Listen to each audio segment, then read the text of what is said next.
Welcome back to the show. Thanks for tuning in. This is an episode in which I have a long conversation with one of my good mates, Gareth Roberts from the Anfield Wrap podcast. If you're a Liverpool supporter and an Anfield Wrap subscriber, you will already know Robbo. If you're a Liverpool supporter and you don't currently subscribe to the Anfield Wrap, I would check it out. I'm a contributor and I'm biased, but I think it's probably the best LFC related content out there.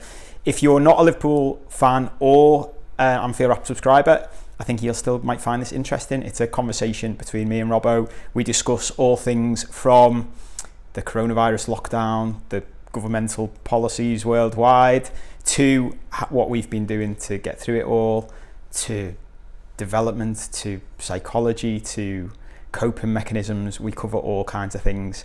It's a long chat, so feel free to dip in and out as you wish. Hope you enjoy. Hello, mate. How's it going? Yeah, sounds struggling on. Still, trying to get my life in order and all that, but aren't we all? Obviously, all this madness isn't helping, but I was literally thinking before I called you, I'm in a really bad mood. This is going to be a dead interesting show. I wonder what mood you're in, and we'll just record me and you having a proper old man moan about stuff, but. It is what it is. I realised the other day I was interviewing Neil Atkinson on something that's been going on for ages now. And for the listener or viewer who knows Neil, if they listen to the Anfield Wrap, I was saying to him, I think my way forward in life to keep in touch with my mates and the people I like best will just be to get them on my podcast. Because it gives you the boss chance to just have a proper catch up that you just don't do that much. Even with my mates who I've kept in touch with during this, I'm like, I should have just told them I'd interview them every week or do a show with them every week, and then everyone would have made the time to properly go, yeah, all right, we'll put it 2 hours there. We've had something like that as well, me and my mates, and that everyone was the WhatsApp group become a lot more active than it ever been, really, because everyone was sort of bored, I guess, and wanted to bounce off the mates a little bit. Then eventually it came up about a Zoom call. Then, but we've gone through all the stages of that. So it was a quiz, and then everyone got bored of a quiz. And then I suggested we made it into an album club thing. So, each week someone suggested an album, or a couple of people did. And then the following week we rated them and all that kind of stuff. And that was quite good. But then that seems to be sort of dying a death a little bit now. And we're sort of looking to reinvent it again. But what has been good, really good, to be honest, is two of my mates live away, do you know what I mean? I don't see them. One lives down in Norwich, and I tend to see him more when Norwich are actually in the Premier League for obvious reasons. We tend to go to that away, and we did do this time around, things like that. And then another lad, a good mate of mine, lives near Valencia. So again, obviously we don't see him regularly, but with these Zoom calls, we're seeing them every week. And it's been really good, and it's been funny because obviously the announcements come now. You can meet more people as long as you're socially distant and you're outside and all that kind of thing. So now the group's all does anyone fancy a bevy on Sefton Park, socially distant, all that, and the lads who are far away are what about us, lads? Can't we keep the Zoom call going? Do you know what I mean? But the Zoom call's been really nice. I mean, I think one thing that it's a bit of a reminder of all this is who your mates are and who are the people that are important to you, and making an effort with them. And as you say there, it's really easy now to make an effort. I mean, it's not hard to do a Zoom call for an hour or whatever. And it's good. It's definitely good for you, isn't it? Because I don't know about you or anyone else, but this period for me has meant a lot of time on me Todd. And one of the dangers of being on your Todd is definitely, ruminating and overthinking and, starting to do all the things that any self-help book tell you not to do. So, putting yourself in the arms of your mates and stuff, if you even if it is virtually, it's just sort of good for the soul. And the lads have been saying, regardless of what it unfolds from here on in, we should try and keep this up. Maybe not once a week, but maybe just once a month or something like that. And because it has been nice and there has been a laugh. And even though it's a bit weird with the stunted thing of, when you take your turn and loads of people speaking at once and all that, it's just been a laugh. And it's been like, it's funny as well. It's always like a experiment in like the human being almost, because like I've talked about it with some of the lads like separately away from the call, if you know what I mean. And they've gone like, isn't it funny though, the way like the same people who were dead loud in the booze are like you and Dave, you and Dave were always like daft and doing impressions and whatever. And on the Zoom call, and even though we haven't all gone for a bevy together for years, the same dynamics still work, even on the Zoom calls. And like, lads who are like quieter, like other lads will go, wow, come he's dead quiet. And I was like, well, when we went to the pub, he was dead quiet. But then when you speak to the lad who everyone's saying is quiet, he was like, really enjoyed the Zoom call the other night. Great to see your faces. Had a great laugh. I'm like, see, it's just the same as going to the pub-ish. Yeah. Do you know what? I wonder if there will be I'm sure there will be psychological studies that come out off the back of this. Because even as you were talking, then I was thinking the other day, I've got different, almost different distinct groups of mates. So I've got my Scouse mates who I grew up with. Well, not even grew up with, but from the last 20 years, say. I've got uni mates, and I've got mates who I sort of went to work with, law mates who are lawyers and all that. They're probably, there's others dotted around and all that, but they're the three distinct groups. And the group I've kept in touch with the least is my Scouse mates. But I wonder whether it's because, and I'll never get to know this, you've got in that group lads who aren't in Liverpool. I haven't got that in that group. We're all here, and it's and I've noticed we have it every summer. When the footy's finished, we don't see each other. It's without the footy getting us together to do stuff, it's we're just too lazy to do it, or I don't know what it is. Because at the start, when this was all kicking off, I was I in the WhatsApp group with those lads, I was like, should we do one of these Zoom calls then? And it was just tumbleweed in that group. Whereas the other groups, it was spread out all over the place. Most of them, loads of them aren't here. We've been in touch regularly, and they've been boss. But similarly, this exactly what you're saying with the dynamics inside it. The funniest ones for me has been the family ones. Have you done any family ones? No, I've not gone down that road. We did and I set it up a quiz, and I've got family in France and family in Australia who've dialed in, and it's been dead funny that for the dynamics thing, because I've just loads of it. I've just sat back.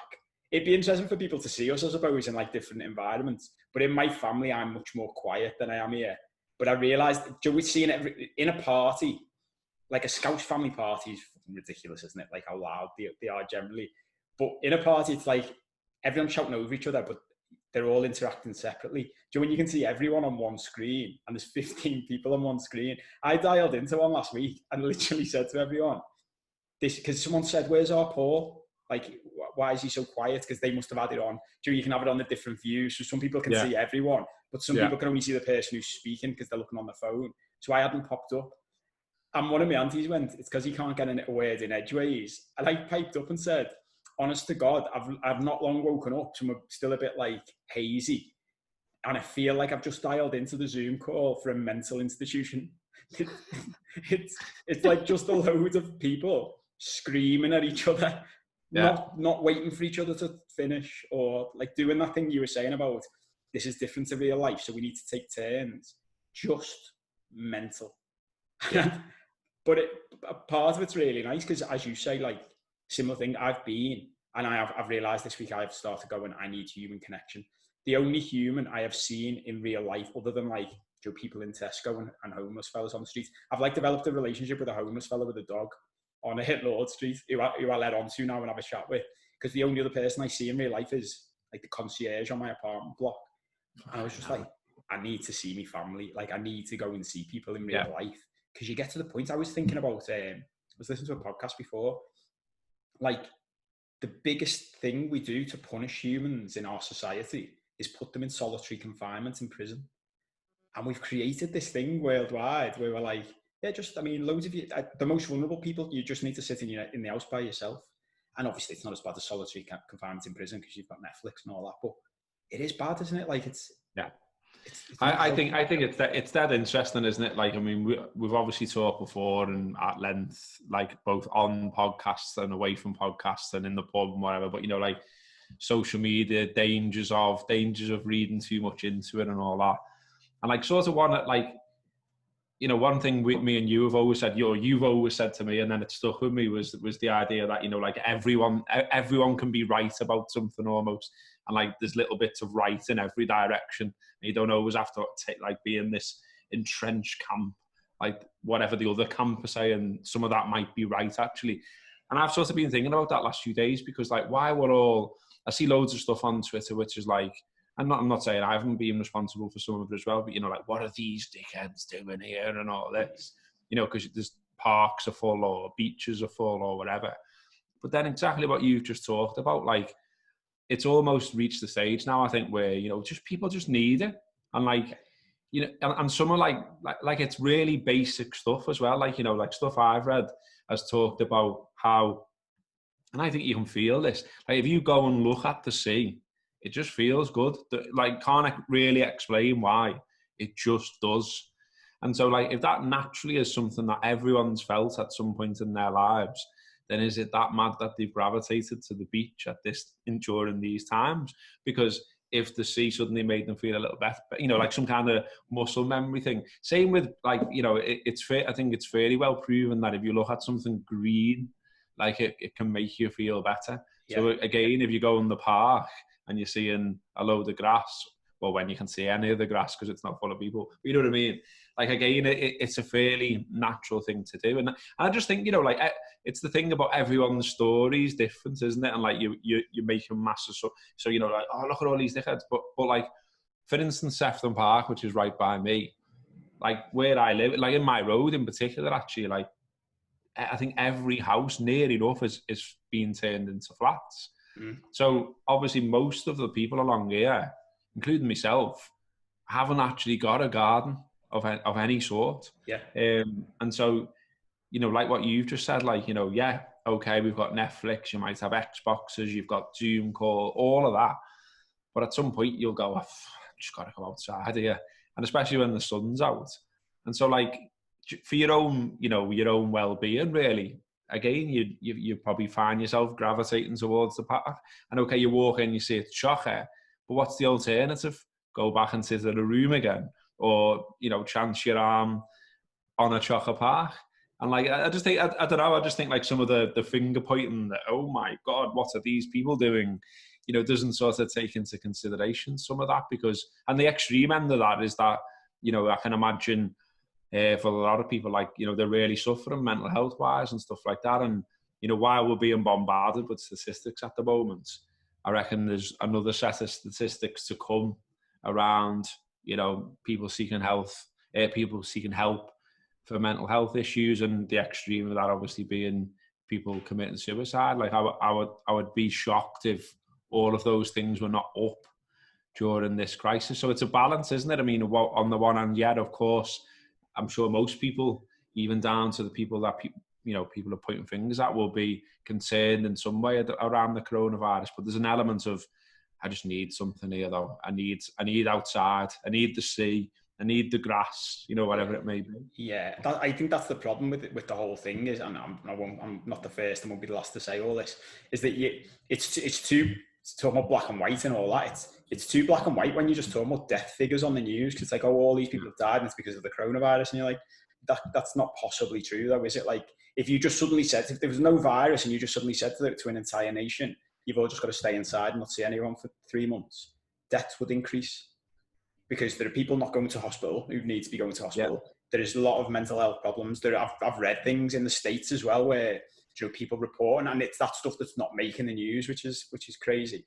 But it's like, you know, local sheriffs and stuff saying, I usually deal with 1 suicide a week. I'm dealing with 10.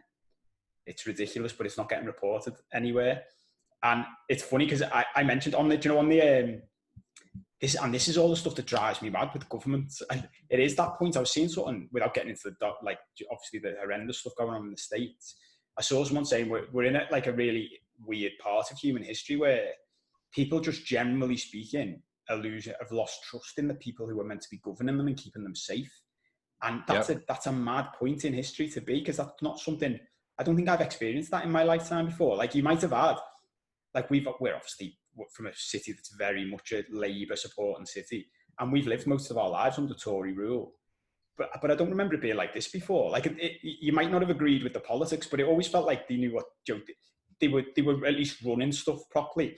And on that thing about Joe going to the park, I mentioned this on for the listener or viewer, if you're not an Anfield rap or Liverpool fan, there's a podcast we've been doing about bringing footy back called What's Next with Neil and Rory Smith, the journalist.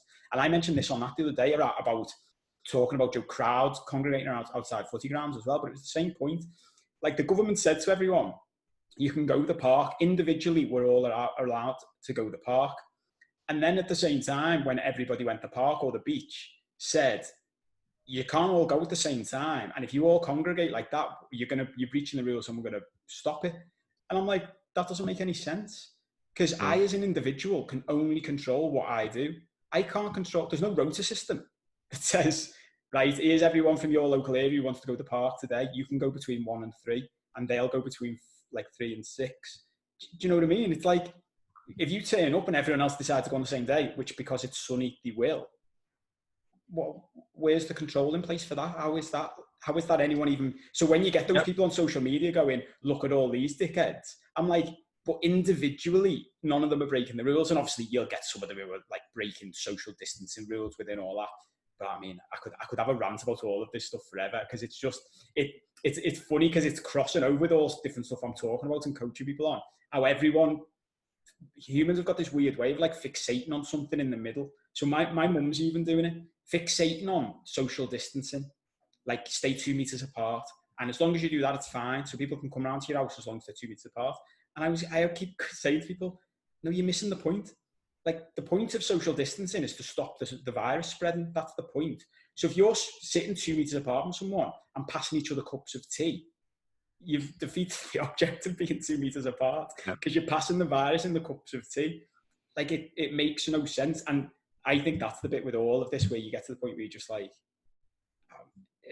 I mean, does it make any difference? Did you see the table the other day about like the different countries around Europe? And one of my mates raised the point, which is good, which is you're comparing figures and you're not sure how reliable and how each country is recording their own figures. Yeah. Like, and it's horrible this, because you're talking about people dying. It's not just numbers. You're talking literally people dying. But our rates are like 3 or 4 times what Sweden's are. And Sweden never had a lockdown. Like a Swedish guy replied to me the other day on Twitter saying, because I said they haven't had a full lockdown. And he said, just as heads up, mate, we haven't had any lockdown. We've just done social distancing. It's basically just being like, be a bit more careful. And you're like, and that ties into the whole not trusting your people who run the country thing. Like, how can you get it that badly wrong? But equally though, there's probably like another subset, and it's hard to judge, but there is a subset that wanna be led, if you like, and want sort of strong leadership, and for me that's what's been lacking a little bit. I mean, even what you were talking about there, I don't know if you spotted this, but it stuck in my mind as just being a little bit mad. So they were reporting on the crowds on Brighton Beach and saying, you know, like it was hard to socially distance because of the number of people that were on the beach on this day, and it showed you the actual pier, and there was a sign on the building on the pier, massive, like an electronic sign that was saying "too busy?" ? Go home. So it wasn't saying it's too busy, go home. It was saying, do you think it's too busy? Yeah. And if you do, you go home. And I was like, you know, even on that, and it had the colours of the, you know, the stay alert sign, you know, so it was obviously commissioned by central government, I would guess, that sign was there.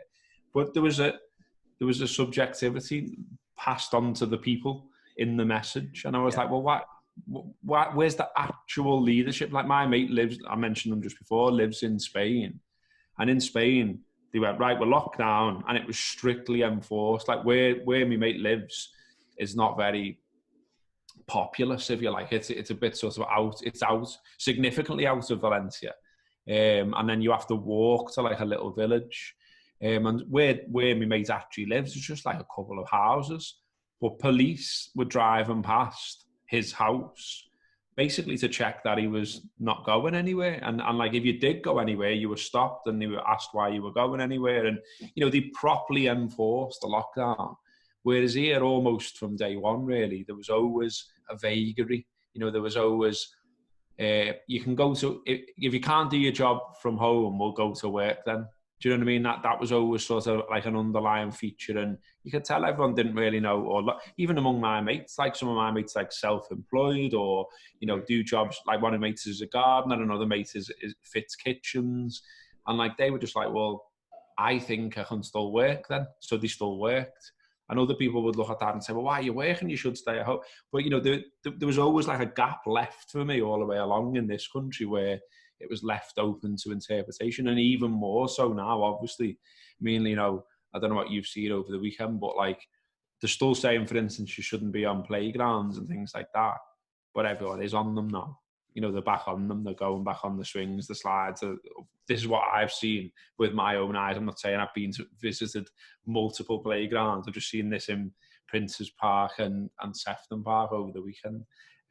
But yeah, I just think if you leave it open, then you're not really doing anything, and that's what's sort of been lacking for me all the way through, without getting too madly into politics. Just a strong leadership, really. Whereas I feel as though in Sweden, the way they're governed generally feels more hands off, feels more like it's left to the people, and like they found their own level. You know what I mean? Whereas in this country, that it's been not a dictatorship, but certainly felt like it's felt strong. There's been stronger messages in the past than this one, and that would be one of my. If I was leveling criticisms at them, that would be one of my criticisms. I mean, even what you just said about the stats is really interesting. I think anyone who digs into it quickly finds that like there's loads of stuff you've got to consider about the stats. Like, so it's really easy, for instance, to just put up something, selectively and say, well, this is still showing that there's a load of deaths in this country. Yeah, but what's that figure actually showing? It's not from yesterday.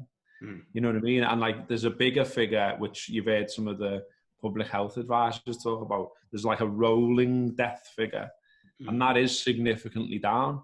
But I don't feel like that's put across well enough for me, from a communications perspective. Because what I keep seeing people talking about or posting on, social media doesn't reference that at all. So they're going, well, why is the lockdown easing when look at these figures? And I'm thinking, what about that rolling figure though? Because that's down a lot. So if you're basing the decision to ease lockdown on the rolling figure, it actually makes a bit of sense, doesn't it? But no, if you're not even considering the rolling figure because it's not at the top of news agendas or whatever, then you're going to think about it in a different way. And yeah, I think the communication's like being mad, honestly. I'm not saying I'm a PR or comms expert at all, but I have worked in that field and I've done some stuff around crisis comms and stuff like that. And none of it made any sense to me. Yeah, do you know what though, mate? This is the bit that's interesting. Like, it's funny because I literally did a video on this podcast YouTube channel a few weeks ago about conspiracy theories and assessing the truth. So I haven't done that. It's like, it's good because one of the things I love about having this channel now is I can put a video out and then in the future go and watch that video and it'll tell you more about what I think about this thing. And it's the same with conspiracy theories, because I don't like the phrase conspiracy theory. It's more like alternative theories than what the main is. And if you think of it like that, it's like, yeah, well, the main theory isn't it's not always right. It's often not right. And I said it was my mate in the like law firm, WhatsApp group the other day, like, me conspiracy theory on this. And a couple of lads came back and went, that's not a conspiracy theory, mate. That's actually what's happened. Because my reading of the whole thing is, I think it's dead easy. And it's something that annoys me when people talk about Boris Johnson and Dominic Cummings and Donald Trump, when people just go, they're just fucking idiots. And I'm like, they're not, though, are they? Like, sorry, what do you do? The people who are calling these people idiots, I'm like, sorry, what do you do? Like, this is the Prime Minister of the UK, the President of America, and a senior advisor to the government people are talking about. And you're like, then there might be a lot of things, but they're not fucking stupid, are they? Like, what does that say about all of us if that is the case? And don't get me wrong, like, there are things they say that are daft and blah, blah, blah. But I look at it and go, it's easy for us all to say it's a massive fuck up, isn't it? But if I'm a government that wants to get everyone back to work but doesn't want to take responsibility for saying the lockdown's finished, what would I do? I'd say the lockdown's still on and then just do PR messaging that makes it vague and makes it confusing and makes people go, fuck this off. Like that, literally the Dominic Cummings thing. It started with the stay alert thing, which I've said to everyone throughout this, my flat overlooks the Strand, which is, for anyone not from Liverpool, like a major road through the middle of the city centre, right by the Liver Birds. So I could do like a data analysis of traffic during this whole thing. And when the lockdown was properly on, the Strand was mad. Like I could just go and walk down it. I could literally walk down the Strand. There was no cars. As soon as the messaging went from stay at home to stay alert, I reckon, let's say there was one car every 20 minutes on the Strand. The next day there was 10 cars. And as soon as the Dominic Cummings story broke and the reaction to it came out, it wasn't so much the story as the reaction. When it was like, yeah, we're defending him, it was like everyone just went right back to normal then. Okay. Yeah. I saw similar in that, you know, I make a regular journey to go and see the children, and you know, and that was allowed. And when you were on the motorways and stuff, you know, the signs were saying like essential journeys only and stuff like that. And like when you saw like a police car, you know, it would definitely, or certainly did with me, it would cross your mind like, should I be out here? And like, are they going to stop me? And what are they going to say? And what am I going to say? And all that. Whereas now, as you say, it's just gone for me. I mean, you know, it's being left, again, to what I said before, it's being left to your own sort of subjectivity, or how much you care, or what you think's right for yourself. You're not being led as such now. You know, it's just, for me, the floodgates are open and it's up to you. So if you're really concerned and you're at risk, or you've got someone in your family, then it's up to you to continue your own lockdown almost. But equally, if you feel the other end of the scale that you need to get out, or you think you're not at risk, or you think, you know, even just asking friends, like, oh, have you been ill or whatever? Okay, well, Sam, well, let's go and do the socially distant bevy, whatever it may be. It's being left to you now, isn't it? And as you say, the roads, all of a sudden, like I made the journey the other day, round about a time that in ordinary times would be busy on the roads, and it was busy on the roads. And I just went like, oh, was everyone back then? Do you know what I mean? Well, did you see the pictures of the M3 with like a gridlock traffic jam? Was it? With like that type of traffic jam where people are getting out the cars and walking around, and you're like, Jesus. But I was thinking, like, on a lighter note, for that thing, I was thinking, I wonder how many police are like so sick already of pulling people over and them saying, I was just out to test my eyesight, mate. Yeah. Do you know what I mean? There'd be loads of that going on. And even the stuff you were saying before, it has reminded me a couple of things. Like, I always remember when I lived in London, which was ages ago, that sign you saw, was it on Brighton Beach? I remember it was middle of summer, so like the tube in London, for anyone who's used it, gets ridiculously hot.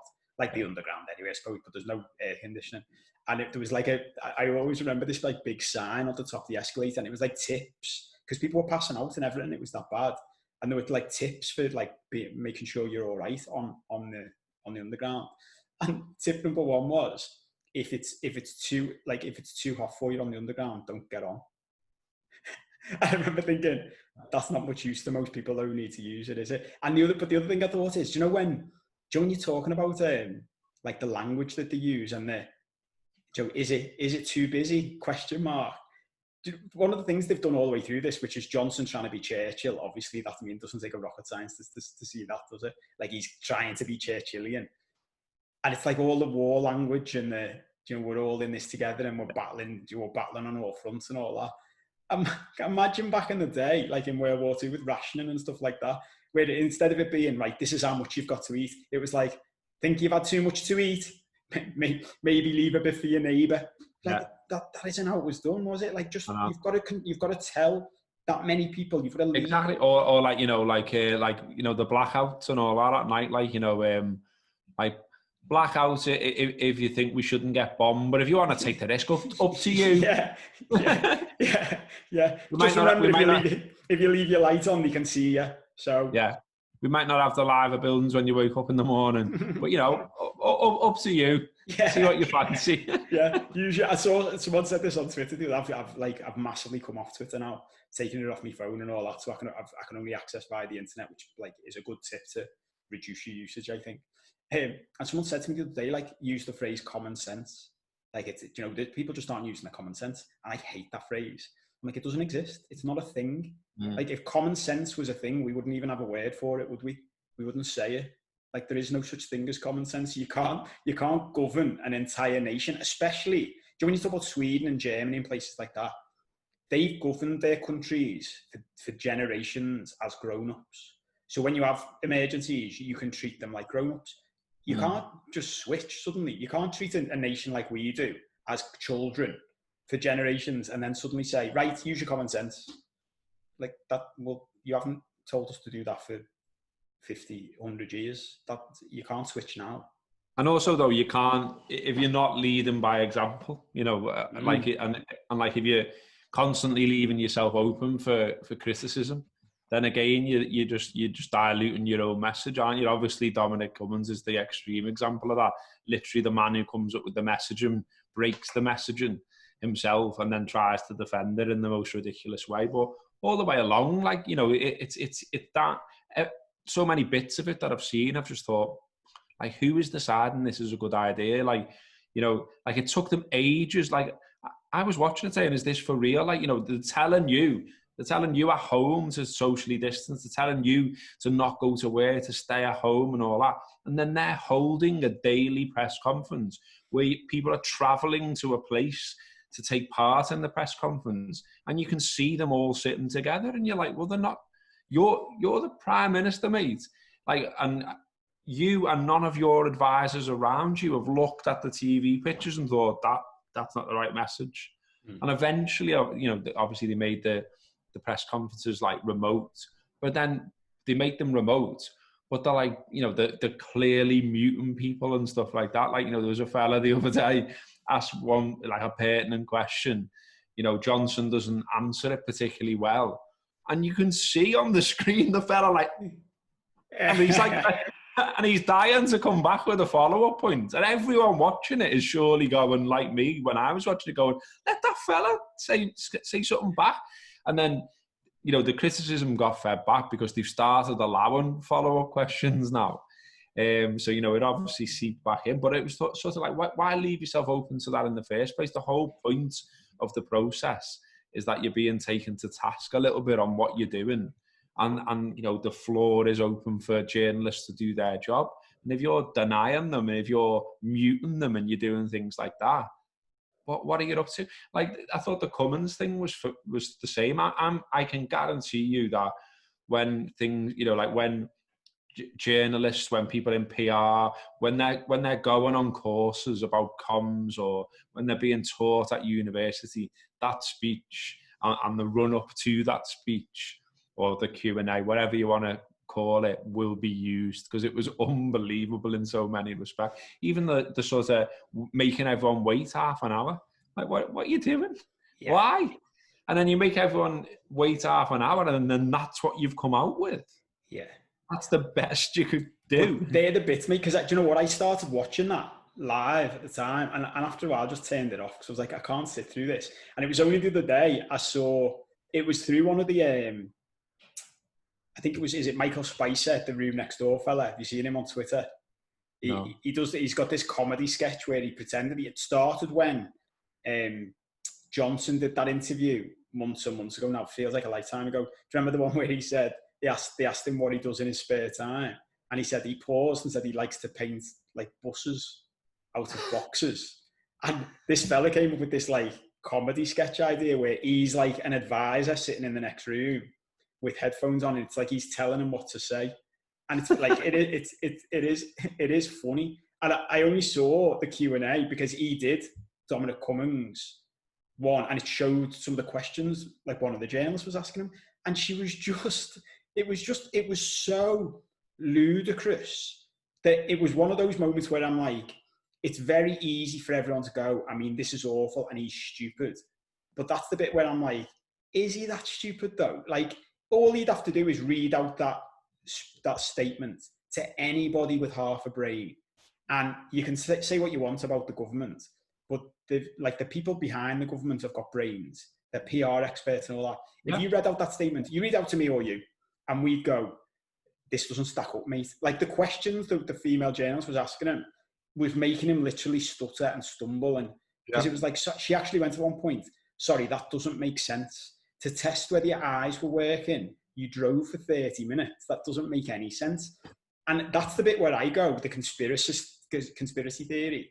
Are they that stupid though? Or do they know quite well that if they say that out loud, everyone will go, this is ludicrous, I'm not going to do the lockdown anymore. And they can carry on saying there's a lockdown in place. And we all just go, yeah, but he didn't do it, so we're not doing it.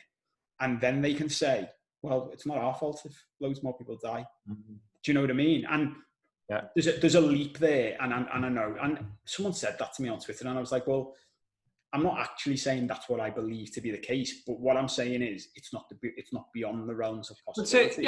And it certainly makes you think that, because as you've just said, and I, you know, this is where like I can lean on bits that I've done in the past. So like I worked for United Utilities, which is essentially the water board and is not the government, but nevertheless it's got highly paid executives, and it can get itself, or like any water company, it can get itself into mad situations whereby it's going to have to do some good PR and fast.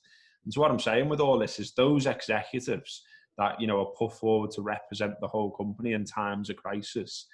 I was part of, you know, media training with them.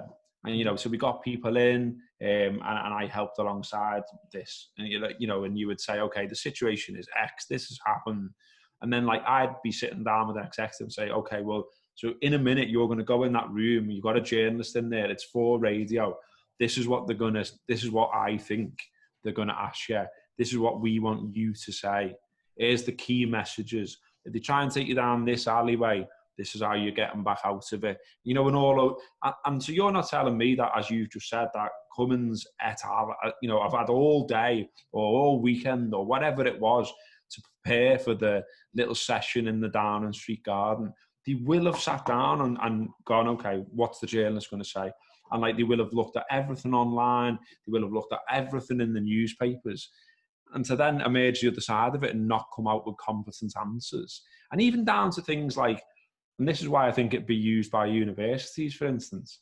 So I watched the whole thing because I just found it so intriguing, not because I was particularly interested in him, but just because of what I'm talking about, because of what I've done and things like that. And when it had finished, obviously on the likes of, I was switching between channels as well, just to see how it was covered. And obviously like Sky, you got Sky News, were covering it from the very start. BBC were covering it from the very start. Fella on the BBC, I don't know what his name was, the presenter at the time that it happened, was really good because he was making me laugh, because there's obviously been lots of talk about what the BBC is, what it should be. It's obviously on paper at least supposed to be impartial and all that kind of stuff. We've had all the madness around Newsnight and everything else. Yeah. But what I enjoyed about him was he was sticking to the. He didn't say anything about the Conservatives. He didn't say anything about, you know, didn't talk about anything wider. But he was just saying things like, and it was supposed to start now 20 minutes ago. And we've not been given any reason by Downing Street why that's not. And you know what I mean? He was sticking the knife in, but he was also being factual. Do you know what I mean? And I thought, brilliant. You should be saying that. You should, because what are they doing? Because it does look like they're taking the piss here, and you know, so say so. That is allowed.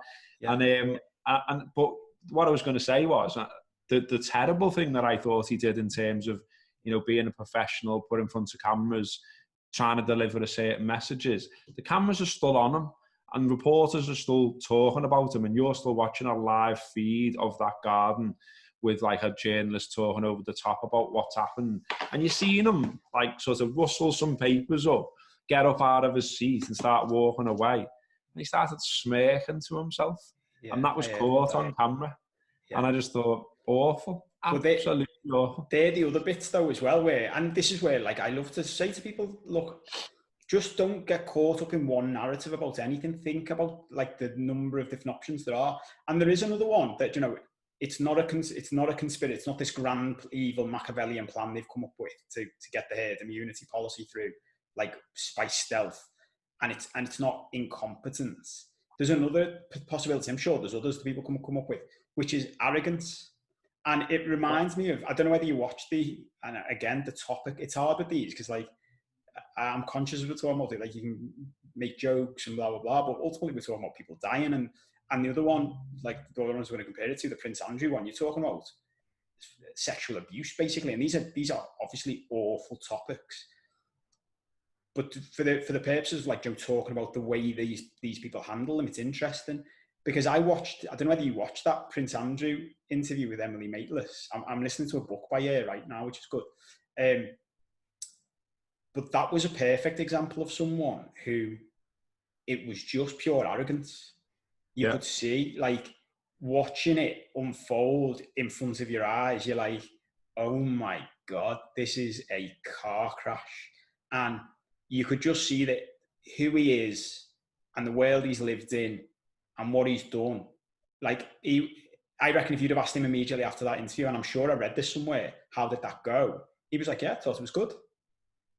And you're like, no, mate, it was like the biggest car crash I've ever seen in my life. Like the number of social media clips and memes that are going to come out of that, you've just ruined any semblance of credibility. I think there's an element of that with Cummins and Johnson. There is absolutely. I think that as well because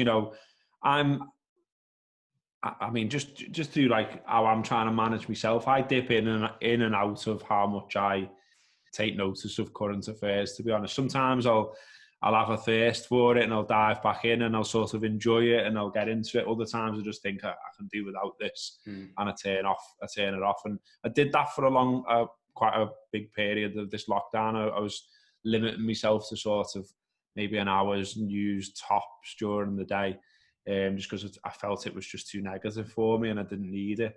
But lately when, you've got all these offshoot stories, I've found that more interesting just from like not monitoring, but just watching how journalism is unfolding. I've always been interested in that, and so I found it interesting. I don't know what my thread was here now. Completely lost what. I'm always doing that lately. Do you know something I've realised I'm getting really good at? It's happened to me 3 times as we've been talking, and like maybe I don't know whether it's because I'm like talking to more people, like doing interviews now. I haven't released any yet, but I'm interviewing more people. So I'm having to train my brain that when it loses its thread, it can find it again really quickly. Yeah. And a number of times now and I genuinely think this is a little like side tip for everybody. I think this is like an NLP thing or a brain training thing. When you lose your thread, we immediately start a narrative in our head that we've lost what we're talking about. And if you start, this is like a hypnosis Darren Brown thing.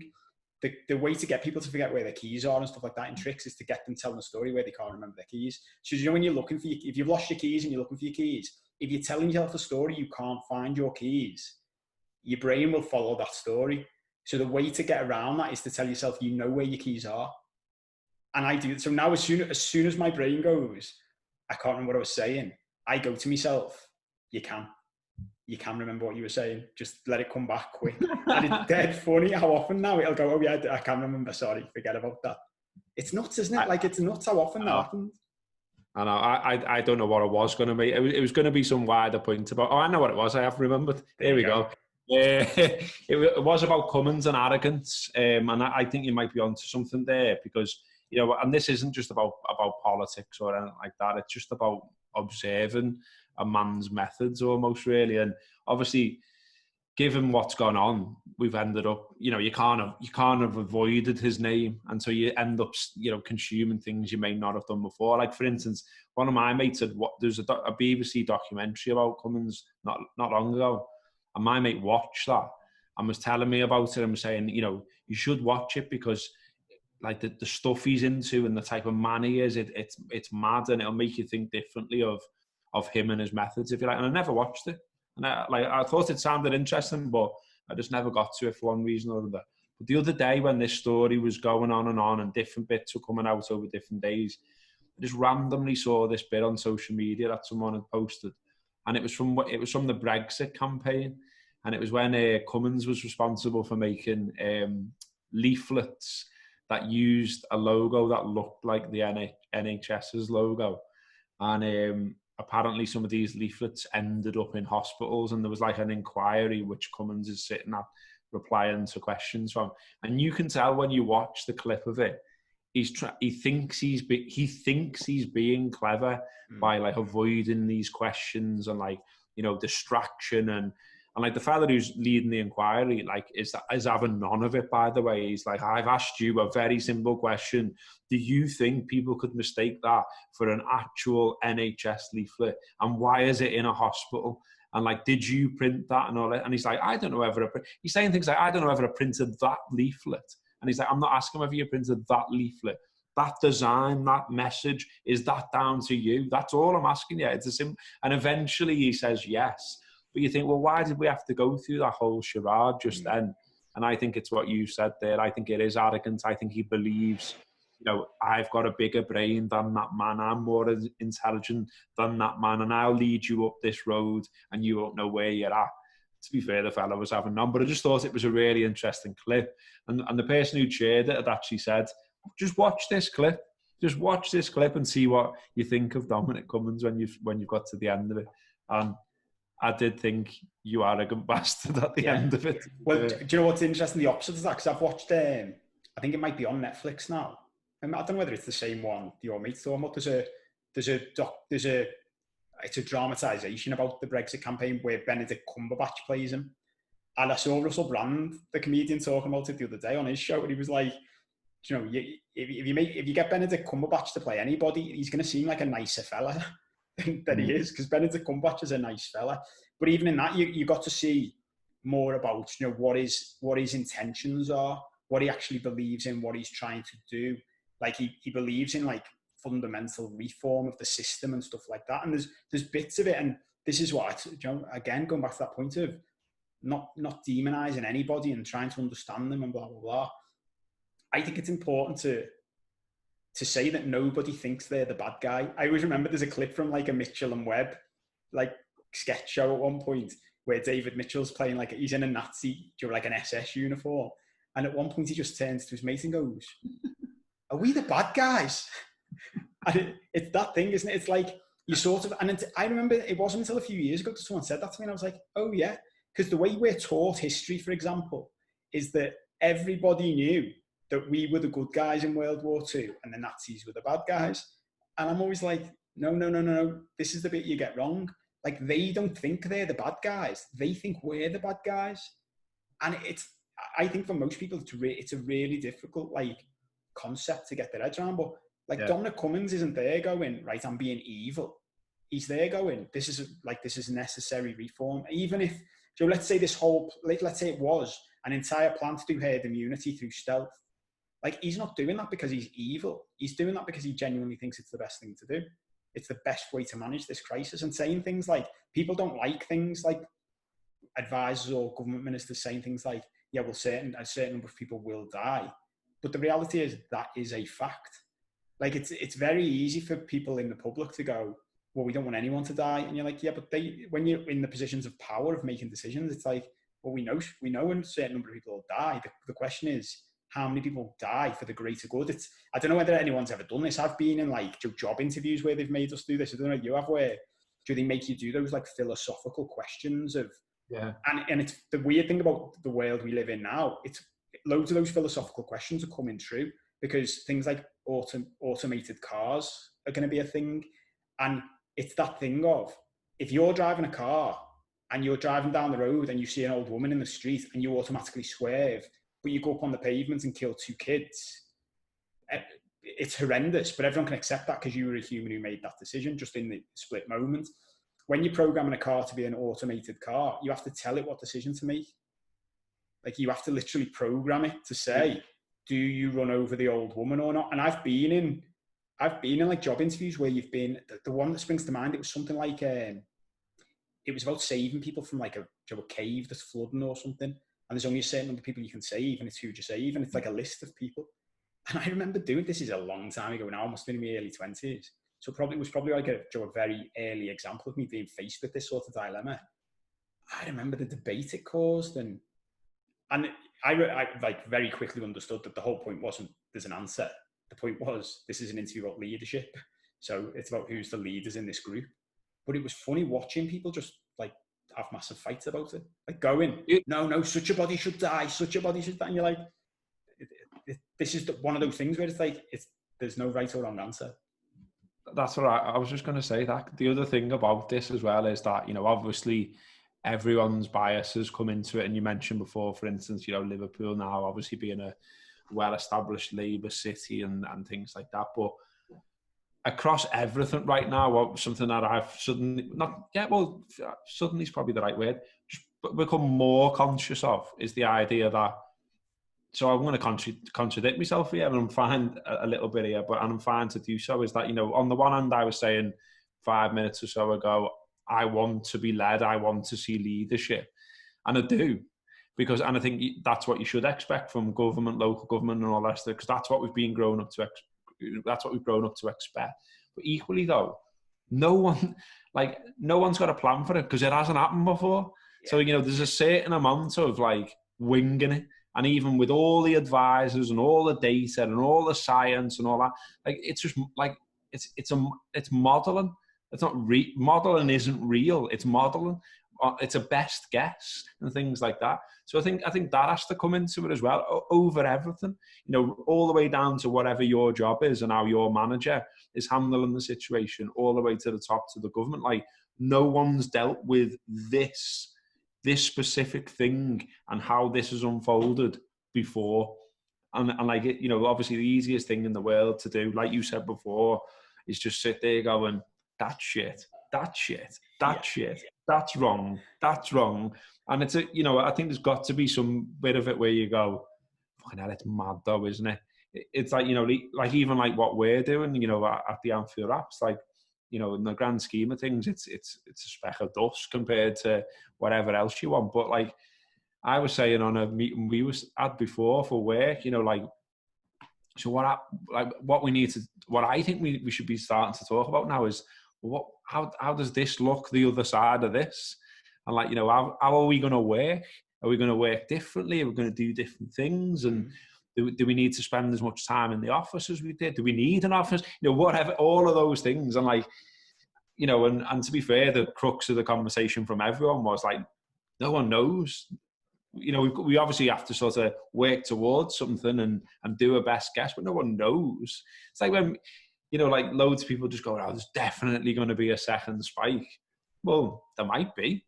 Yeah. There might not be, though. Yeah. That's funny, isn't it? Because like, even as you say that, because at the start I was massively in favour of lockdown, like, but again, reading the modelling stuff.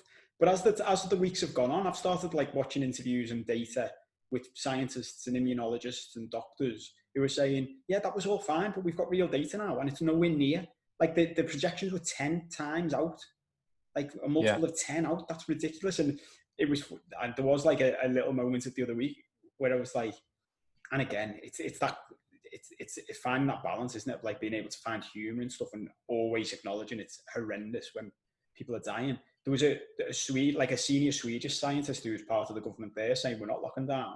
And he was on an Australian news show and he was saying, like, I know you're all giving yourselves this massive pat on the back now and all that and great and all that. He said, but he didn't say it like this, obviously he did it in Swedish. Didn't do it in a Scouse accent. I know, imagine if he was like that. Imagine if he was on an Australian show going, and all that. Well, but he said, when every other country in the world, and I was thinking about this, about the Swedish government, how much balls it takes when everybody else is doing a certain thing. They just went, no, we're not doing it. He said, the one thing we were thinking that not one of you countries will have thought is, if you go into lockdown, how do you ever come out? He said, if you close down schools, when can you ever reopen them? This virus is not going away. So until you've got a vaccine, as soon as you reopen a school, it is the same risk as it was the day you closed it. Yeah. So what are you doing? What's the point? You might as well leave them open. And he finished the thing. You could see like all of these people on this panel all looking a bit gobsmacked, like we hadn't thought of it like that. And then he finished it just by going, so anyway, good luck. And that was the end of the interview. And you could see people being a bit like, oh shit, yeah, he's right. What do you do? And as you say, I do like saying this to people. You can talk about, oh, this is just a speck of dust, but one company is just a microcosm of everything else. Yeah. Like running a country is a huge business, basically, massive business. But the principles are not that much different to running a small business. It's like, when do we reopen? What does it look like? How do we do that? And this is the bit where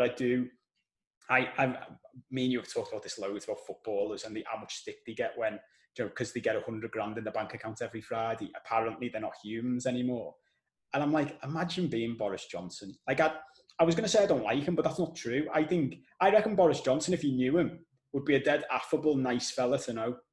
But I think he's unscrupulous. I think he's untrustworthy. I don't think he should ever be in a position of power because of those two things, aside from anything else. But when you look at it like from a human perspective, like this is his dream job. And he's gone into it thinking, right, there's this massive shit show of Brexit, which I've played a big part in.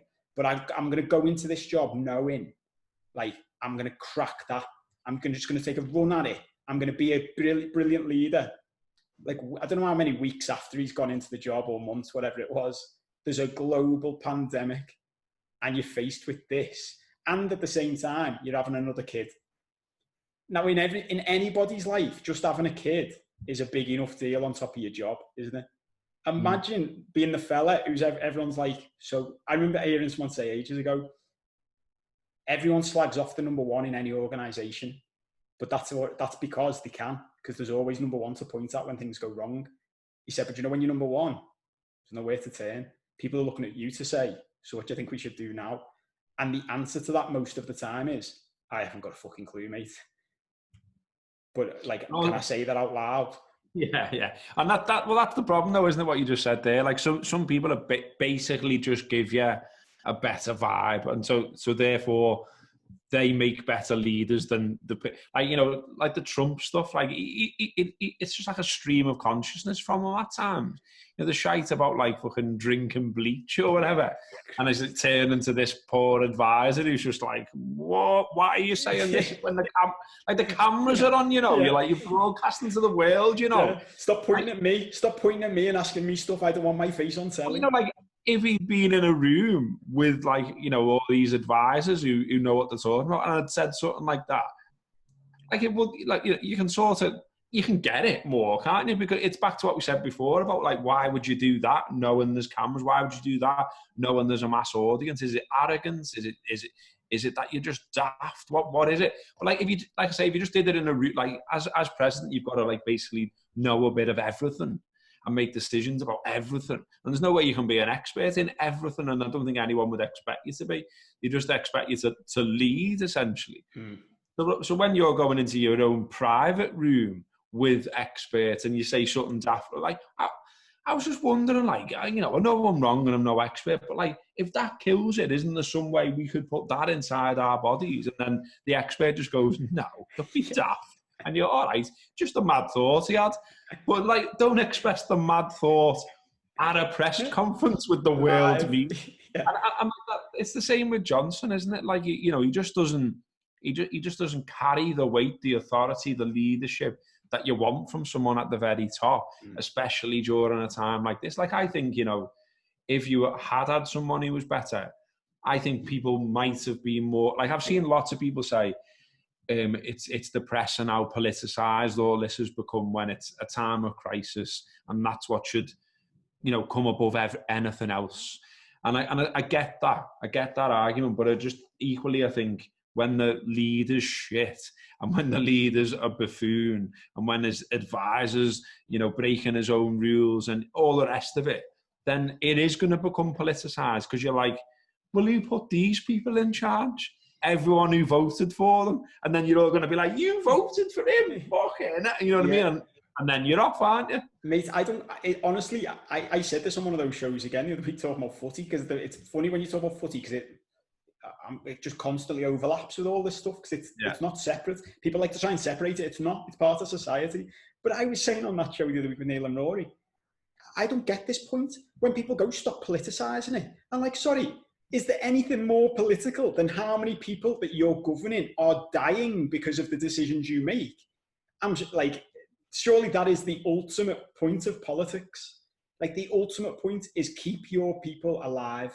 You've got to keep as many of your people, like, if it was a game, a board game, this is being prime minister, running a country. What's aim one? Keep as many people alive as you can. Great. What's rule two? Get them jobs. Okay, so when they're like, oh, I can't believe you're politicising this, I'm like, I think that's a bullshit.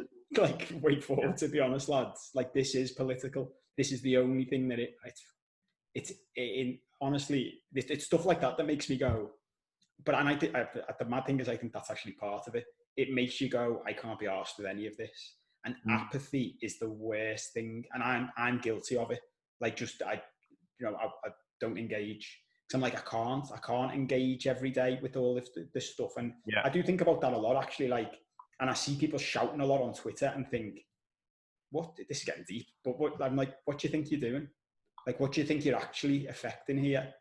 You're just shouting. It's the equivalent. I've often said this about social media.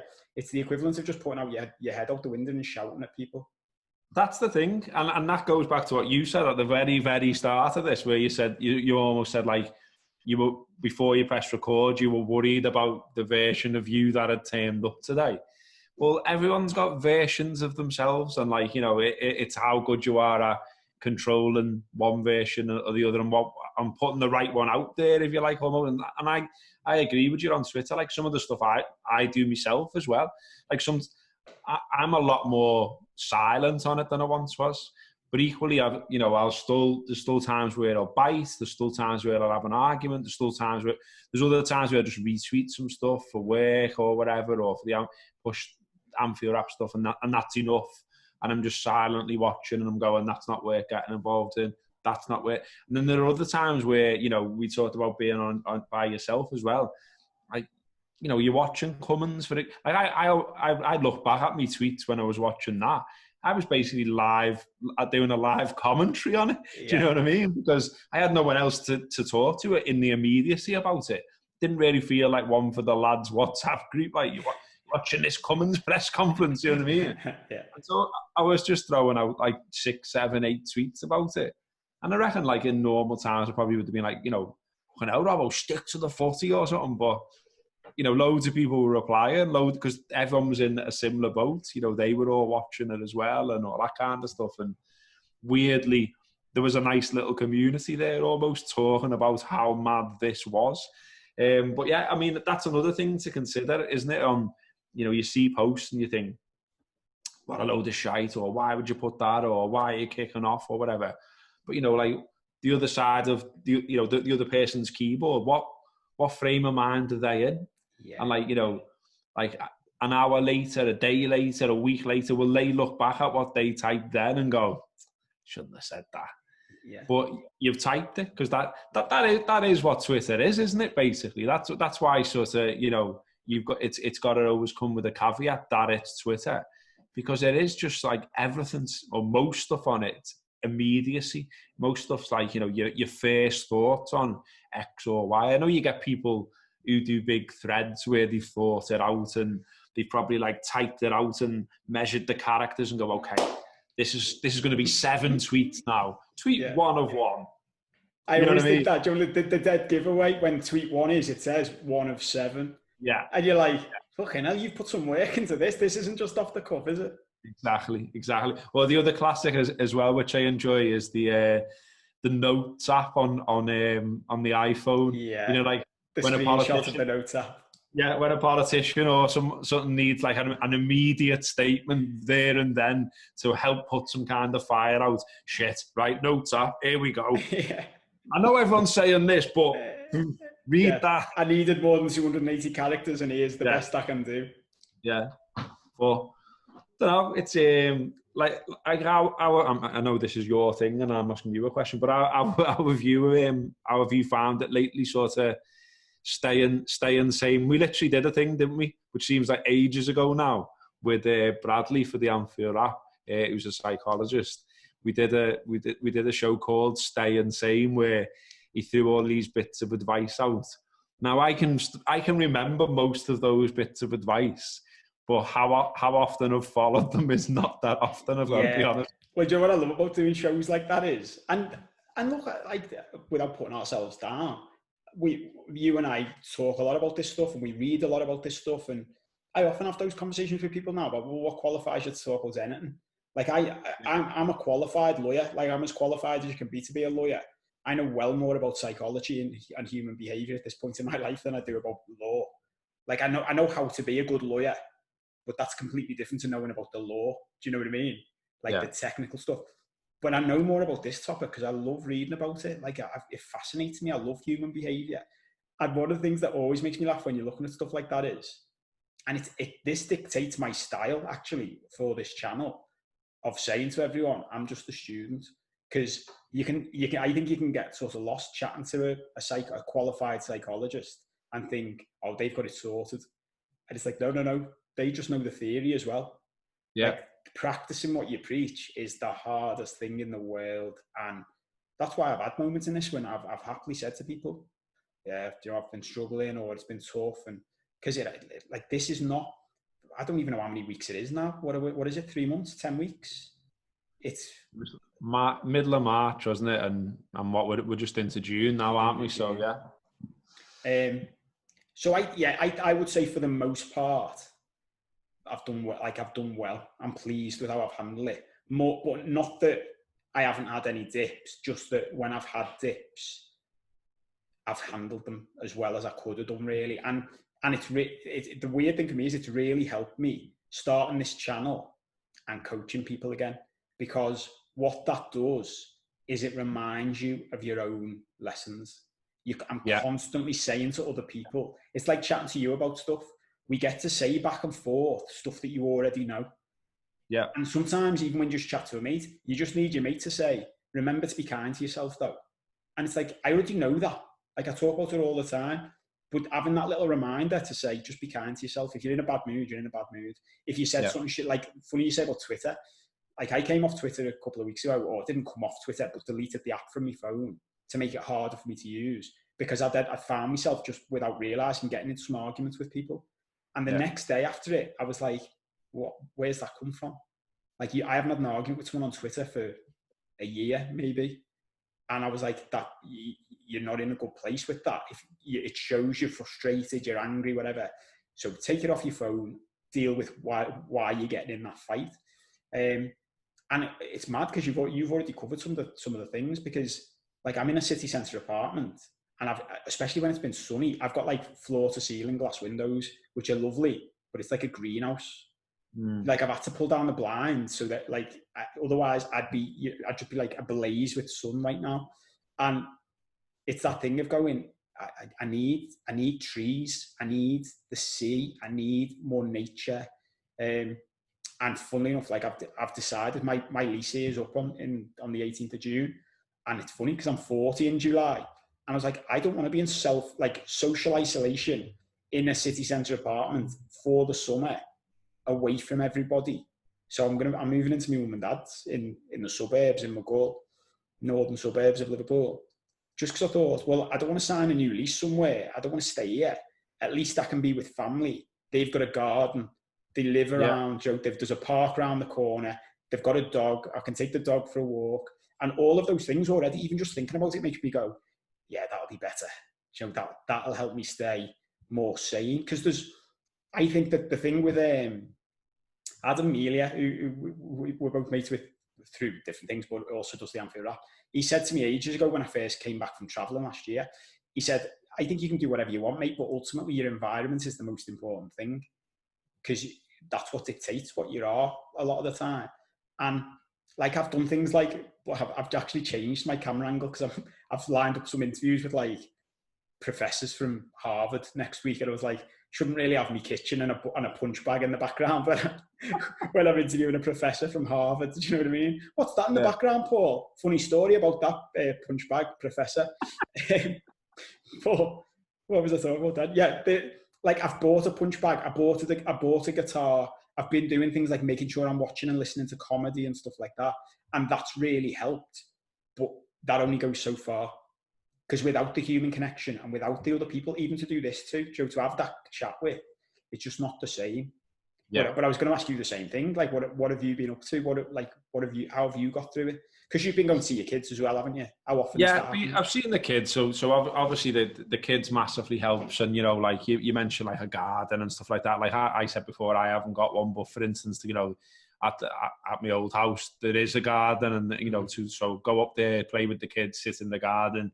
And before you know it, you feel absolutely fine. And I think you know, it's what you said there is spot on about the idea that I think most people, I would venture, have highs and lows, and it's how good you are getting the other side of the lows and knowing that there's more highs to come, really. And I always, you know, there's little bits, you know, you mentioned before, like we've obviously read loads of books on this subject, talked ourselves, you know, listened to whatever, read whatever. And like, I almost think I overloaded my mind at one point. I read that much on it because I was trying to sort of like, you know, be a therapist to myself almost.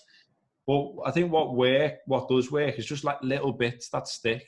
And like, I think the more you remind yourself of them, the more bits will continue to stick.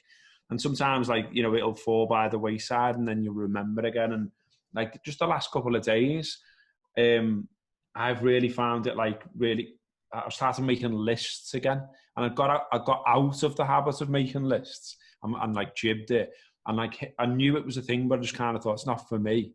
But the last 2 days have just been doing them again. And like to be able to just cross some things off that you've done, or to just go like in those moments where you just go, I don't know what to, like, I don't know, I've got a couple of hours here and I don't know what to do with them. And like, you know, I've found it hard to sometimes make a decision in that time. So I've gone like, I could go to the park, I could wash the dishes, I could put a load of washing on, I could make something for tea, I could watch the telly, I could read this, I could prepare. And I end up like, there's that many things I could do. I do none of them. And I'll go on Twitter, or I'll play a game on my phone, or I'll do something that isn't, that in the immediate has got a very, very small reward, but in the bigger picture has not got much of a reward at all. Like, does it really matter what my score is on Words with Friends or whatever? Not really. But in the immediacy, like beating Marcy in America or something, will, you know, I'll get a small, like, yes. But then, you know, I'll go, oh shit, I've still got to sort X and Y and blah, blah, blah, blah.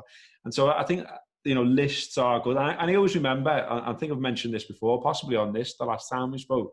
But again, it's about what sticks for you and what works. So Steve Peters, obviously, wrote the Chimp Paradox, which I think is great. And I remember talking to him about it. We got him for an interview when he was working with Liverpool. And we weren't allowed to go into specifics around what he may or may have not have been doing with the players at the time, which was absolutely fair enough. But I was asking him about the book and about himself. And I was like, you know, I said, you know, the way you've explained the mind in the book, like, really resonates with me.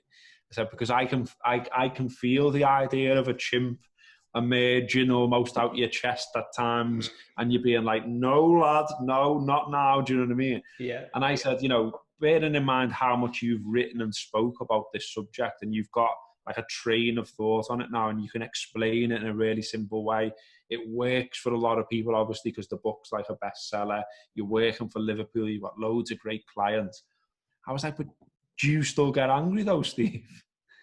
And like, do you ever lose it? And like, you know, do you ever, is the chimp ever out of control and you almost haven't followed your own rules?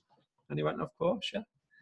And he went, and like the way he put it, which I really liked, he just said, you know, if you're bothered about how you look, like how your body is and things like that, then the likelihood is, you know, at some point you'll go to the gym, or you'll go for a run, or you'll go on a bike, or you'll lift weights, or you'll go on a certain diet. You know, there's a million ways you can control that. And he said, but basically you will likely do some form of exercise to keep your body in the way you want your body to be. And he just said, it's just the same for the mind. And he was like, so, you know, he said, I obviously love the fact that people read my book all the way through. He said, but what I would also say is, bits that resonate with you, go back and read them again and remind yourself, and almost like take your mind the gym. You know what I mean? Like, sort of go, oh yeah, that worked for me, didn't it? Why don't I do that again then? And like, that's what I found myself doing the last couple of days. So like, just making lists again, and like putting really small things on the list as well. Like, don't go, I've got my list for today here, and I put on it shave.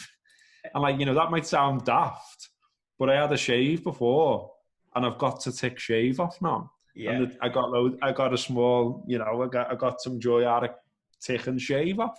So, you know, down to that, like, sort of nth degree, it works for me. I'm not saying it would work for everyone, but I've reached that point. And like, I don't know, I mean, what I'm still struggling with longer term is just sort of maintaining like a equilibrium, if you like. So like, instead of having big highs and big lows, how can I try and be more on the level? And maybe it is things like lists and regular exercise and routine, which is what most psychologists and most self-help books seem to say.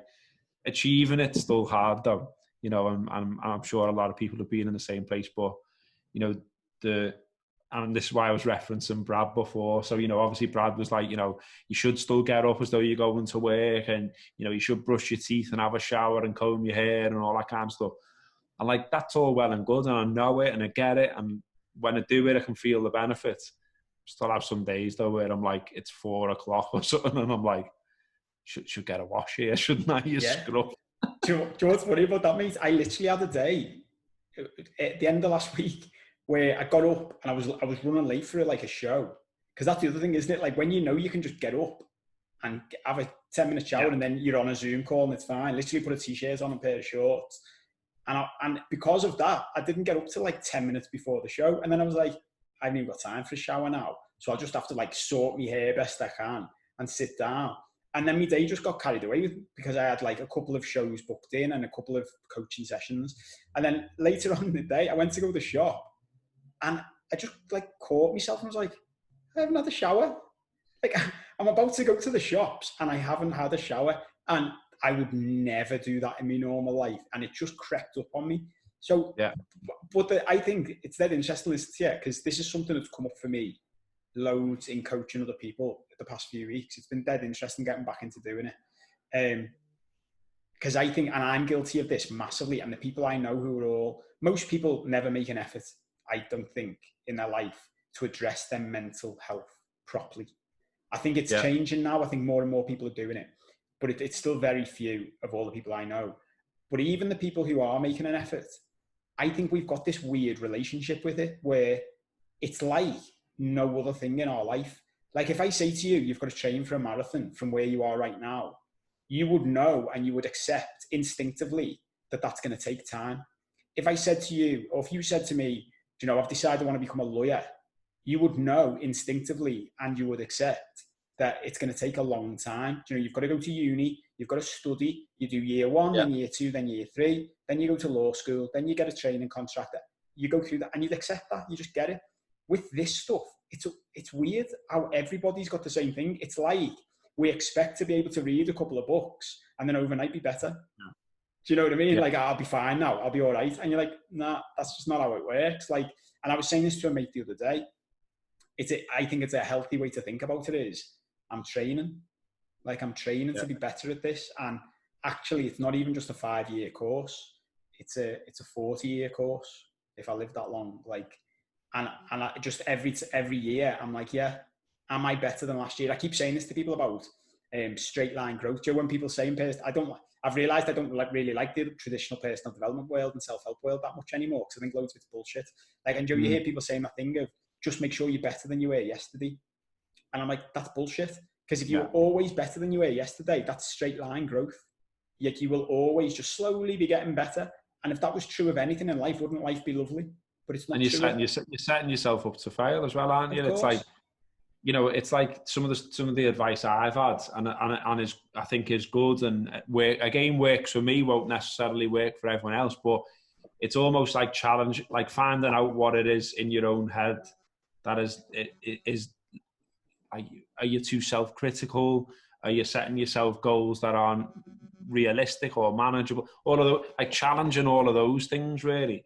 And so, like, some advice I had was like, even things like, you know, so I've got like a fitness watch, like it's like a Jag Apple one that I got for my birthday a couple of years ago, and I didn't wear it for ages just because, like, I liked another watch better.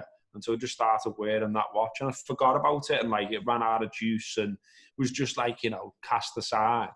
But during all this, I sort of like remembered it again, charged it up, downloaded the app again for it and all that. And then like was consciously looking at like the steps on it and things like that. And then I got into a bit of a place where I was like, right, I'm going to do 10,000 steps a day. And then like when I was talking to someone about it, they were like, setting yourself up to fail though, aren't you? Like, why have you got to do 10,000 steps a day? And I was like, I don't know really. Someone somewhere once upon a time said it was a good figure to walk. And they're like, well, why don't you just say instead, I'm going to try and go for a walk every day? Yeah. Just that. And they were like, because that sounds more manageable, doesn't it?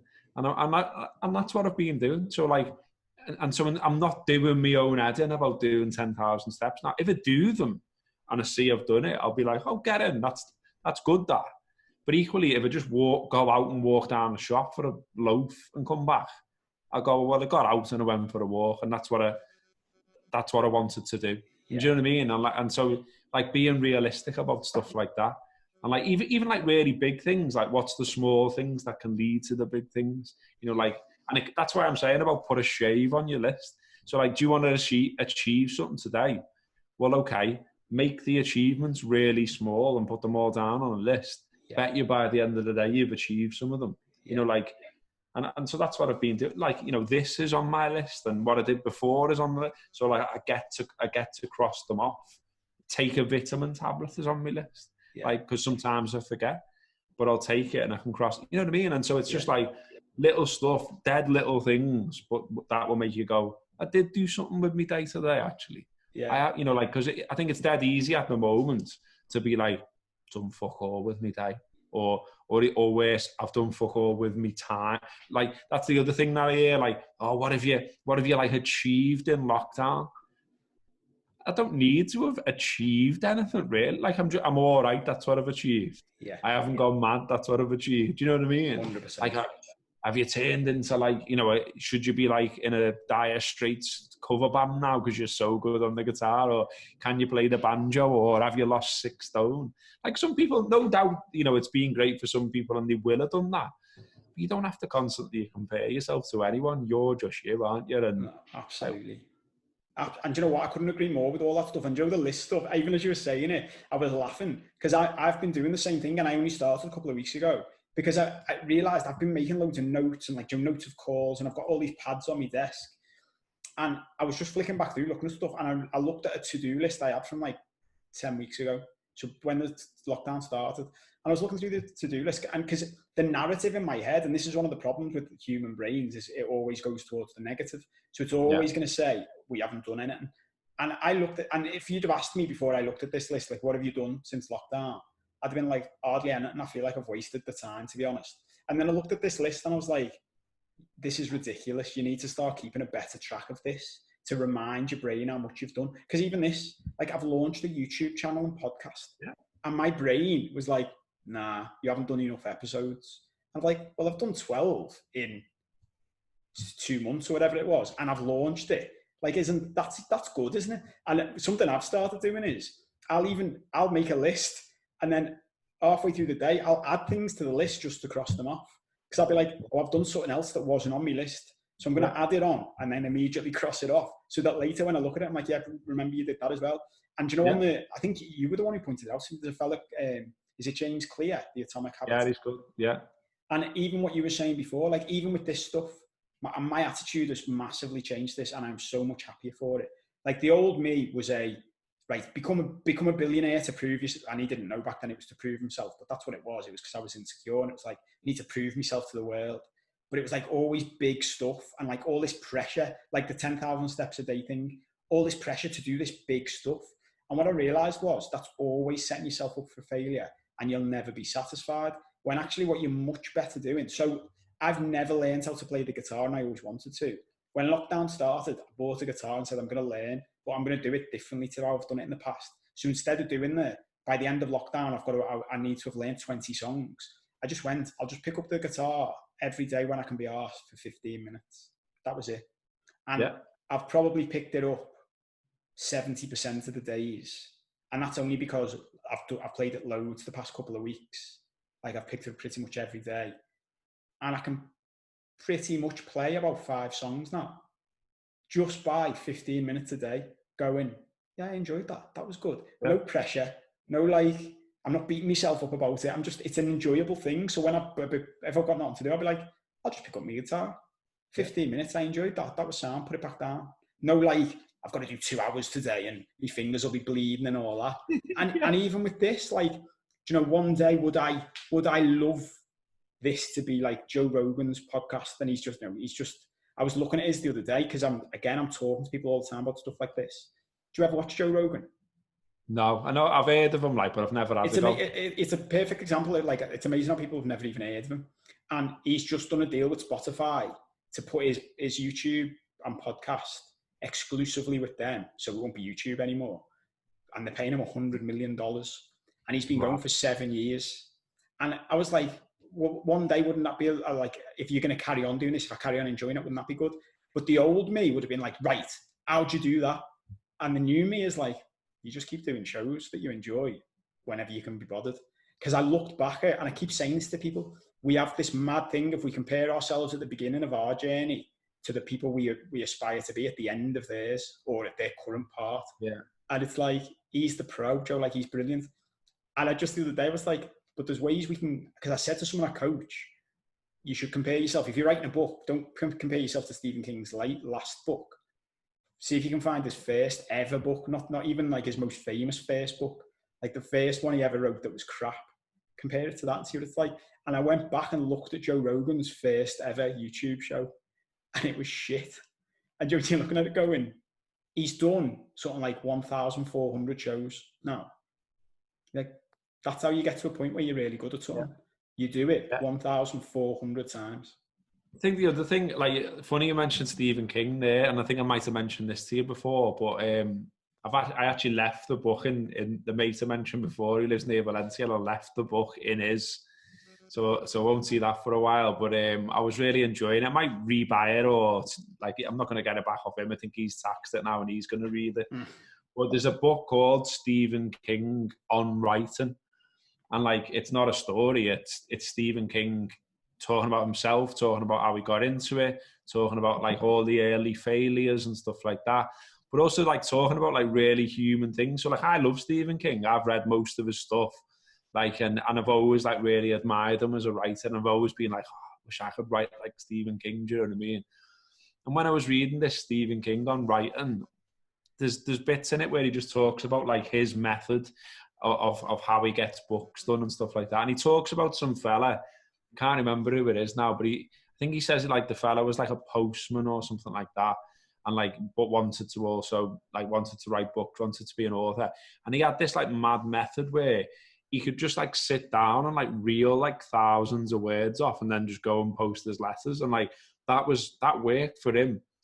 And like, Stephen King was like, I can't do that. And he's like, you know, so therefore like, I can't do it. Like, how can you do that? But then he realized you just have to find what's good for you in your way. And he was saying what he does is he has like a window in the morning where he wants to write some words, is all he says. And he said some days it'll be like 2 sentences or, you know, like a paragraph. And other days it could be like 1,500 words or 2,000.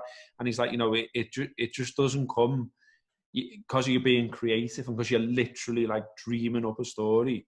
Sometimes you're more creative than others. And like, it was just mad because I was thinking, that's like what it is when I try and write something.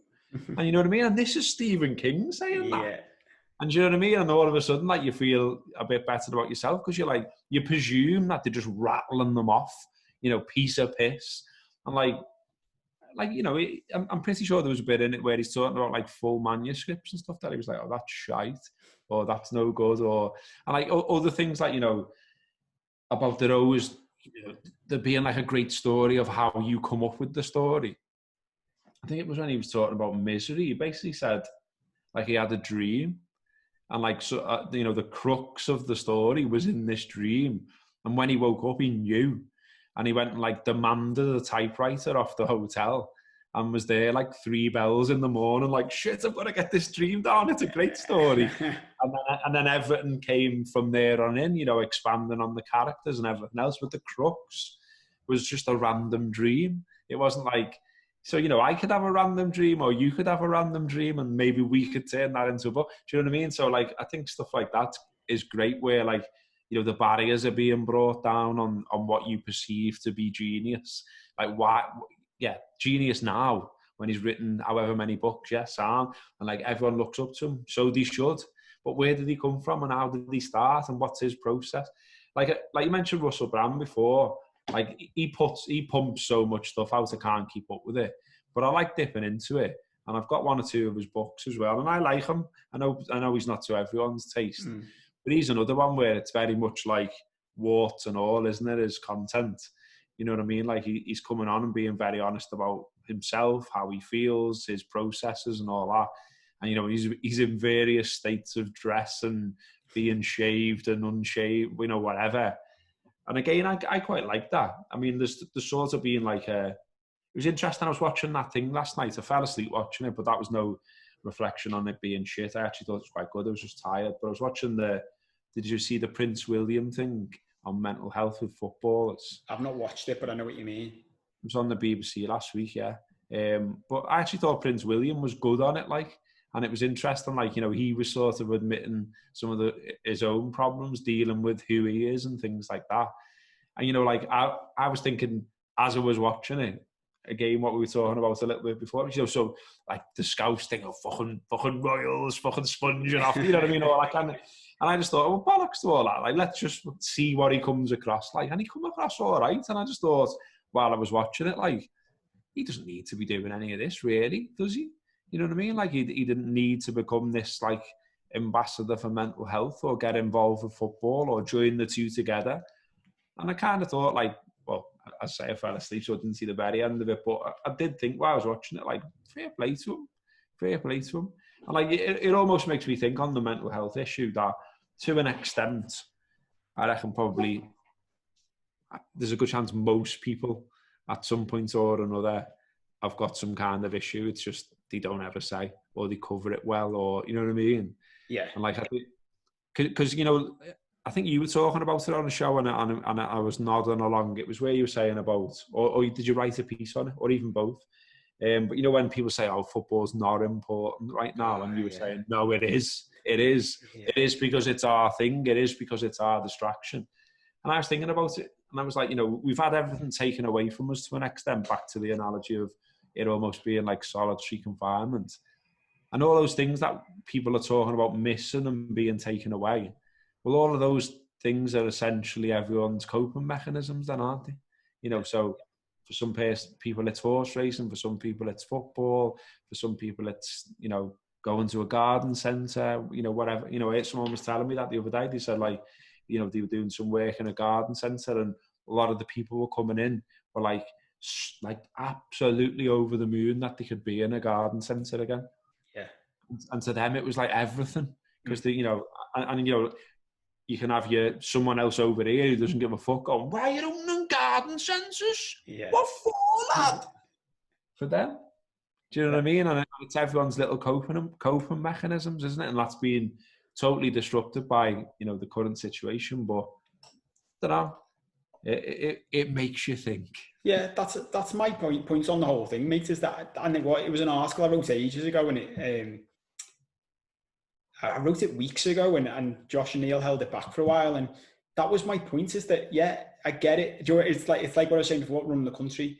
If we can all agree that the number one aim of everybody's life is do not die prematurely, I think we can all agree that. That's rule one. Well, rule two is live your life. Because if you just focus on one and you don't do two, then one's pointless. Like, existing is not living. Like, sitting in, otherwise solitary confinement wouldn't be a big deal, would it? Like, we could all just sit in a box and be well, I'm alive, aren't I? You're like, but you're not really, are you? You're alive, but you're not living, and that's the point. And all of this, the little things, the simple things that people keep, and that's why it annoyed me when I wrote the piece. Dismiss those at your peril, because that is what your life is. Like, for some people it's footy, as you say, for some people it's going to the garden centre. That's your life. I always remember, like, on that, it's the infamous podcast now, the Flat Earthers one from last year, and talking about my dad going to Williamson's tunnels. He loves it. It's basically just digging dirt out of the ground. That's all it is. But we all have these things, and that's what life is. And it's something that annoys me, and I've had to have a word with myself over the past year on the same point of, well, who am I to judge anybody else? So, like, I'm not into the Kardashians or Love Island or anything like that, but I would never laugh at anyone else now for that stuff, because why is that any more or less ridiculous than being into footy? Why is that any more or less ridiculous than playing a guitar? Like, what's that at the end of the day? What's playing a guitar? It's a bit of wood with some strings on it that makes a noise, and then I sing, and I can't sing that well, and I'm never going to be a rock star. So, like, loads of people could go to me, well, what's the point in that? In that article I remember because it was such a poignant example. When I was traveling when I was 22, and it was when I was in the States chatting to these Americans, and they were like, "Where are you going next?" I was like, "Oh, we're going to the Grand Canyon." And he pulled this face of like disgust, and he was like, "Why?" And I went, "What do you mean? Why? Like, it's fame. Like, it's going to go and see the Grand Canyon. It's a massive thing to go and see." And he went to me, "It's just a big hole in the ground, mate." And again, he wasn't a scouser, so he didn't say it like that. But I was like, yeah, but you could say that was anything, couldn't you? We're going to go and see Niagara Falls next week. Well, that's just a big waterfall. We're going to go and see the Sydney Harbour Bridge. Well, that's just a big bridge. That's the world we live in. Like, you've got to get your enjoyment from wherever you get it. And just a point, I've realised just how long we've been chatting for. So we'll wrap up soon. But the point you made before, and this has come up in coaching calls, when you say about normality, the number of people I chat to who think that like mental health problems, or if they're struggling with something, or if they're down, is not normal. And I say to them, now I'm in a very privileged position because I get to speak to lots of people, and they tell me lots of their, I even get emails from people now randomly saying, you know, watch the YouTube channel, show, listen to a podcast, here's my story. And they'll share like intimate, and it is, I do feel humbled and privileged by it. But one of the things it's taught me is normal is suffering. Like, everybody is suffering to a certain degree. And I think the more that you can have people, and especially like Prince William, and it sounds mad, but famous people, rich people saying, yeah, you know, just because you've got loads of money doesn't mean you're not a human anymore. Just because you were born a prince and the heir to the throne doesn't mean you never have mental health problems. Like, I've got loads of fucking issues. Yeah. And I do think that's really important on all of this, that like, and maybe that'll be something good that comes out off the back of this. It's funny because as we record this is the 1st today, 1st of June 2020. Like, we will slowly come out of a global lockdown now. And we will get to, while it's been tough, I've been saying to mates, we will look back at some point and it'd be like, do you remember when they just made you stay inside your own house for 10 weeks that time? And it's not that big a deal, is it? Like, it wasn't a war. It wasn't. I found myself having this thought experiment a few weeks ago thinking, I wonder if this is worse than a war, because at least in war, you can still see people and interact, and you have all those like stories of the Blitz and blah, blah, blah. And then I had to have a word with myself one day and go, no, this is well better than the war. Like, it's worse having bombs dropped on your head. It's worse having like your food rationed. I was chatting about the footy and I was like if I want any proof that this is well better than the war, like when a world war starts, they're not having any debate about whether they should carry on the footy, are they? Like, no. There's no one there going, do you think we can finish the Premier League season? They're like, no, mate, there's bombs being dropped on us, so I think we'll just pack it in, shall we? At any point, we could die randomly. Oh, yeah, maybe we leave it then. Yeah. I think the thing you said about judgment is a thing that I think about a lot, though. And like, you know, I've wondered about, it's just crossed my mind as being a thing I might write at some point. I don't know. Maybe I will, maybe I won't. I won't judge myself on it either way. But you know, the judgment thing is like a massive thing in society that we all do, and that isn't particularly. I sort of don't see the point in it, if you know what I mean. But equally, we're set up in a certain, like, this is a bit deep, like, but we're set up in a way where, you know, we're almost made to do it, aren't we? So it's like, you know, if you haven't, like, from school, if you haven't got like certain trainees or certain jumper or certain coat or certain bag, then you're judged. And you know, and if you do have them, well, you're one of the cool lads, and if you don't have them, you're a scruff and all that. And like, you know, here we are, like, I'm in my 40s, and like, it's still the case now. And like, don't get me wrong, I've been just as judgmental as other people, but it's made me think about it though lately, and like, because I've thought about it, I like really notice when people are doing it currently. Like, I found that a lot of things like that, because I think if you've had a big think about something, or something's been on your mind, or you've read on a subject a little bit, then you do notice things that you maybe ordinarily wouldn't. So like, I've noticed things that loads of people have said at different times, and I've thought, wonder if you struggle with your mental health a little bit there. Yeah. You know what I mean? And like, you know, people being really worried about what people think about daft things. And I've gone to them, you shouldn't be that worried about what other people think, you know. And then they'll go, oh, And like, I'm not saying I'm some gory, but far from it. But like, I do think like it's because of that thing we've been set up to judge, and we also think we are constantly being judged by others, and so it's all like, you know, got to have this and I've got to look like that, and and you end up with like this fear of doing anything. Do you know what I mean? So even this, you know, like even what we're doing now, like some people wouldn't dream of doing. I wouldn't put myself on YouTube. Imagine what people would say or whatever. Yeah. But equally, you know, I still find it hard sometimes the comments below the line. Sometimes, you know, there's always like a tipping point for me, I think, where there's too many or something said too many times, or if one person's too critical too many times, eventually I find there's a tipping point where I go, I'm going back. Do you know what I mean? Yeah. What are you on? You know, and I've gone. The chimp has come to the table, and I've taken the back seat. Like, yeah. But I get it. But Joe, what's interesting about that is, and someone was asking me about this the other day, like, how have I done it, and how do I feel? And they asked me like, how could I be so confident to do it? And I said, it's weird. It's an interesting question, because I think in the old version of my life, people would have seen me as really confident. And I wasn't. When I look back, it was bravado. It was a cover. Yeah. Do you know what I mean? Because actually, when I really unpicked it, I had low self-esteem and I was insecure. You wouldn't necessarily have known that, because my ego character was so strong. But now it's the complete opposite. Now I feel so like secure inside myself. And don't get me wrong, that's not a constant. That's still up and down, and I work on it. But I'm now at a point where I'm not sure there's anything anyone could say to me that would upset me about me, because I'm a bit like, there's a quote by of like a famous old Roman Stoic, Marcus Aurelius, where like his reaction was, you might have heard this, like when someone says something about him like derogatory, he was like, his reaction would be, God, like you don't even know the full story. If you knew the full story, you'd say things well worse than that. And that's sort of my attitude now. Like, what's the worst that someone can say to me in the comments? Like, even this show, someone could say, why would anyone be interested in listening to you and your mate talking for an hour and a half, whatever it is? And my reaction to that is, yeah, I know. Loads of people aren't, mate. Yeah. But someone might be. And if they're not, that's all right. We had a good catch up. I enjoyed it.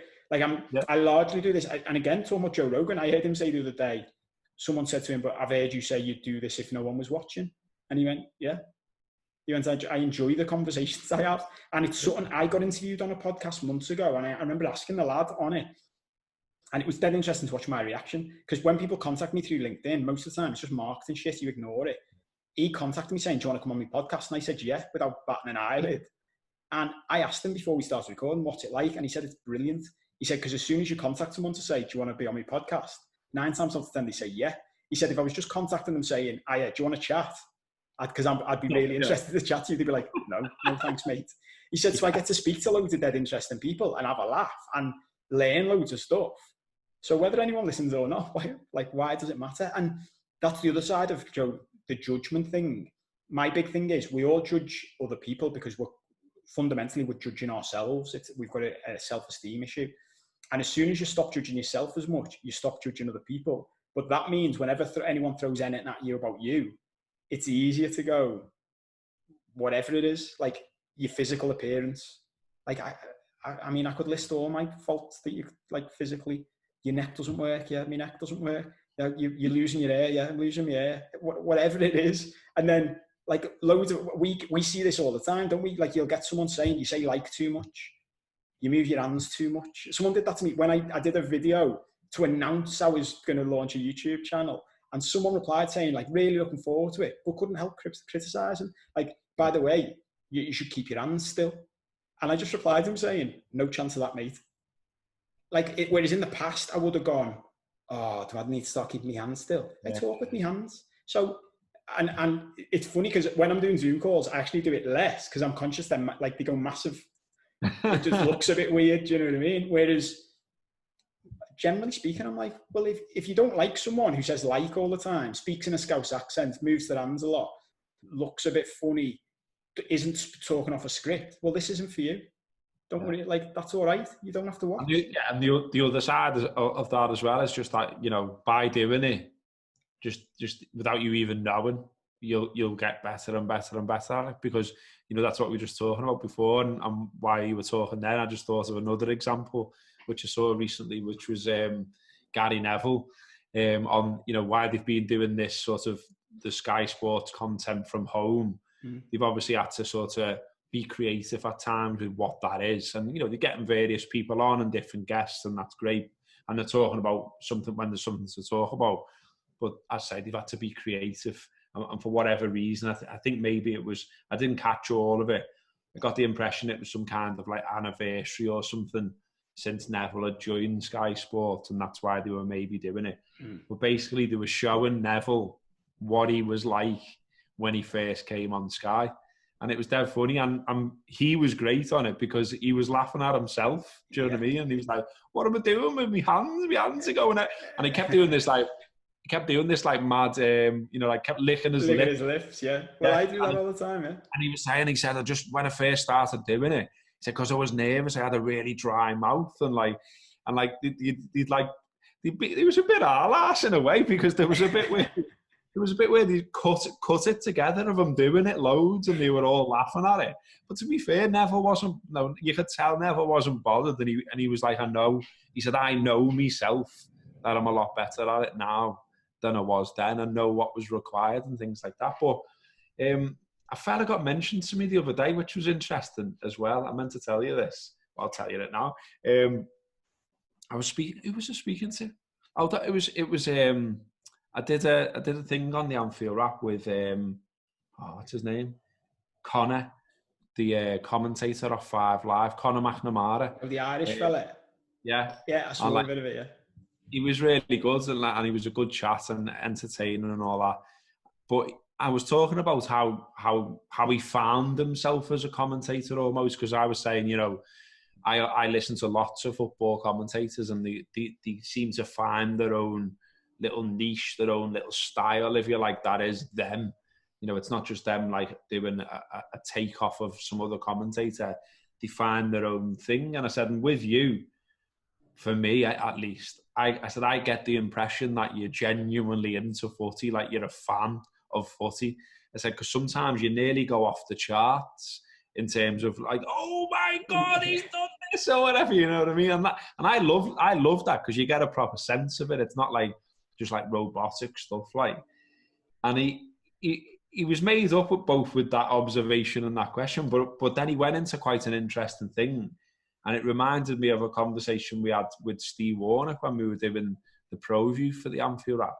At the BBC, they've got a fella basically that when you get involved and when you start commentating, or you're on the telly or you're on 5 Live or whatever, he'll basically come to you with your stuff and say, okay, got some observations for you, some critiques of what you do.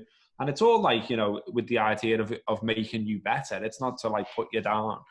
But like Connor, for instance, this fella said to him, you've got to leave yourself somewhere to go.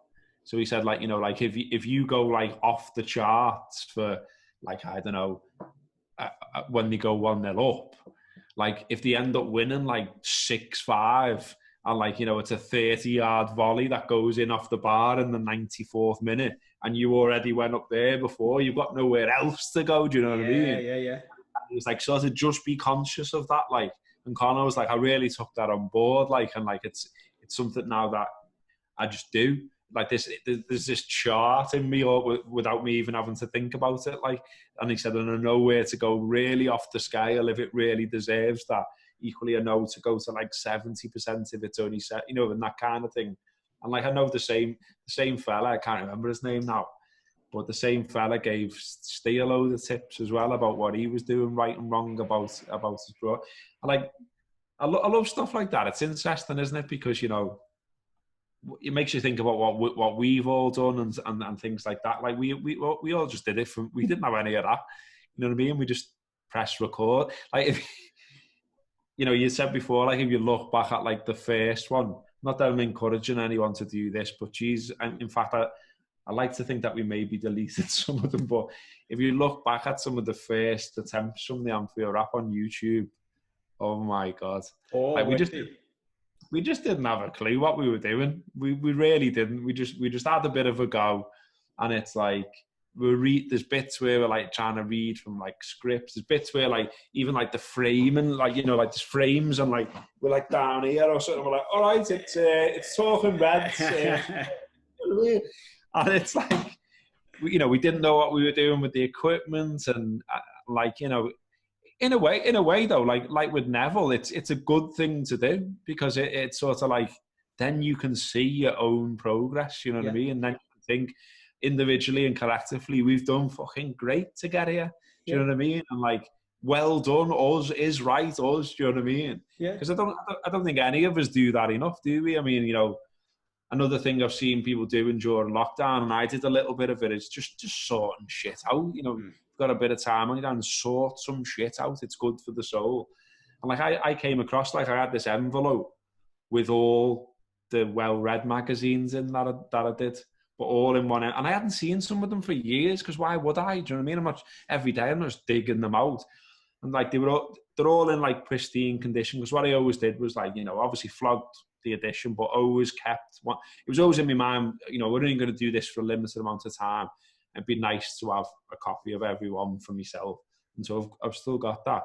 And like I was reading through some of them, and I was like, it's good that, isn't it? Do you know what I mean? And like took pictures of a few articles and like sent them to mates. Like, remember this? And they're like, oh, I don't remember that. It was good that. You know what I mean? And like, it made me feel good. I thought it was good that. It was good that. And like, if it wasn't for that, I wouldn't have got involved in the Anfield app and blah blah blah blah blah. And it's nice to look back like that sometimes, I think. Absolutely, mate. And do you know what? I think it's a really, really good point, and a good point to end on probably, because otherwise we'll be talking all night. But this is a good example, like, of just enjoying what you do, and do that for long enough, and you will get better. And it's like, I always remember Jason Manford, the comedian from Manchester, listened to him in an interview a few years ago, and he said, like, someone said to him once, "Thing is about you, mate, you've changed since we were teenagers." And he was like, yeah, that's the idea. Like, if I was the same at 40 as I was when I was 18, that would be a problem. Like, the idea is to change and grow and develop and learn. So we should always be looking back at stuff we did years ago and going, God, that I've changed since then. I've got better since then. I've done that since. Because that's life. I think if you're not looking back and thinking, I've changed since then, there's an issue there. You need to be doing that. And funny, like on that point about critiques, I often say that to people about when people say things negative, what we consider to be negative on the internet about us. You can just take it negatively and be like, "That's horrible." That.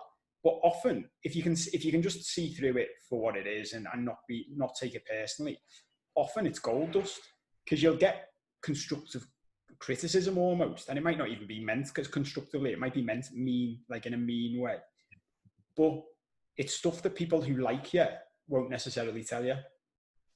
Do you know what I mean? Because we haven't all got, as you said, we haven't got the fella from the BBC who's the expert who comes up and says, right, so a bit of critique. So the negative comments on the internet, actually, if you can, and not all of them, but some of them, if you can filter through, can make you go, yeah, do you know what, that is a bit of a fair point. Like for as much as me saying about the joke, dismissing talking with my hands, well, actually, I have taken on board a little bit, haven't I? Because I'm consciously not using my hands as much on Zoom and Skype calls because it looks a bit mad because of the dynamics of it. Do you know what I mean? Whereas when we were doing shows in person and the camera's a lot further away from you, I'd happily talk with my hands loads because that's just the way I talk in real life. And maybe that'd change as time develops or whatever. But yeah, I think it's just all part of the process, isn't it? Yeah, absolutely. And I think the big thing as well is just everyone to an extent at everything is fucking winging it. Like, that's just, I just think that's my other takeaway from all of this. Like, no one's on some things, obviously it's not a catch-all, but I just think, on a lot of things, you're like looking to someone and going, well, come on then, what are we going to do? And they're going, well, I don't know. Yeah. Maybe we do this. But, they're just saying it and like, right, we're going to do X. This is going to work. This is going to work. Go. And everyone runs away and does it. But, like, they're still, in their head, they'll still have a doubt going, I don't know, though, Yeah. I'm just guessing. Yeah, we don't know. Well, mate, that brings up two memories. One, I remember listening to a fellow on a Tim Ferriss interview. Can't remember who he was, but he was saying he always just, as you're growing up, you just always think there's a room somewhere full of like, I mean, this takes the conversation nicely, ends it full circle. There's a room somewhere with like the dead clever people, and in that room, everyone's dead clever, dead reasonable, balanced, blah blah blah. And he said for whatever he was doing in his life, he'd been in those rooms, with like world leaders. And he said his biggest shock and takeaway from it is exactly what you've just said. Really? Everyone's winging it. He said even at that level, he said I'd be sitting in those rooms going, "Oh, you're taking the piss." But all of a sudden, it was like it makes sense because the world doesn't run that well as far as we see from the outside. And when you're sitting inside the rooms going, "Oh yeah, you're just all normal people winging it," that makes more sense. And the last memory I had was I remember. Fortunately, and I've got to do loads of good stuff through the Anfield app. But I went down to Sky Sports for transfer deadline day. Remember that? And I don't know that I've ever told you this, but it was literally that. And you're in Sky Sports is incredible. It's like a little universe in itself. And we're all there, and it was different fans from different fan channels, and that was the angle they were going for. And we'll get people on when different transfers, different teams, and stuff like that. And there were a couple of lads and a couple of girls running it for Sky, and all day, all you would hear them say is go like, "Right, what should we do next?" Yeah. And they'd even go to us, any ideas? And I was sitting there thinking, wow, this is like the pinnacle of this game. And we're at the Anfield wrap, and I'm like on the periphery, more like I'm not in the middle of it, like coming up with stuff, but I'm watching you and I'm thinking, you're as slick, if not more slick than Sky. But we just don't think that, do we? Because our perception is, oh, Sky must be like this unbelievable machine, when it's not. It's just a load of people going. Exactly. It's the same everywhere. Like it's the sort of the perception reality thing about everything, isn't it? It's like, like I had a pretty meaty debate with one of my mates, and like we were all bailing. It wasn't like we fell out. It was just like my mate was posting in the WhatsApp group about the BBC's coverage of Dominic Cummings, and he was like, this will disappear in a few days, you watch. And I was like, well, it will, Dave, yeah, because another story will take precedence over that. And he said, well, it shouldn't do, it's a disgrace, it's this, it's that, do that. And then he wouldn't let it go, and then other people were getting involved, and then like basically just every day you would go, there's nothing on the BBC now, is there? And then someone would be like, yeah, what about that there? And I was like, I don't think you getting how it works here, Dave. I said, I'm not saying I'm some expert. I said, but I have worked in journalism, and I said, I've done shifts at the BBC. And I said, everyone always goes to the BBC, the BBC, the BBC. It's just 2,000 people that work for an organisation, gathering stories. And like, I said, you seem to be thinking like there's some big dictator handed down from above where they're like, no more Dominic Cummings. When what's really happening is there's a news editor there looking around what's happening and going, everyone's interested in that, put that top story. That's not getting that many clicks. Pull that down, move that one up. Yeah. And I was like, all the Dominic Cummings stuff that's been reported by the BBC still exists on the internet, David. They haven't taken it down. It's still there. And all you're judging all of their content by is what's currently top on the front page of their website. I said, that doesn't make sense, Dave.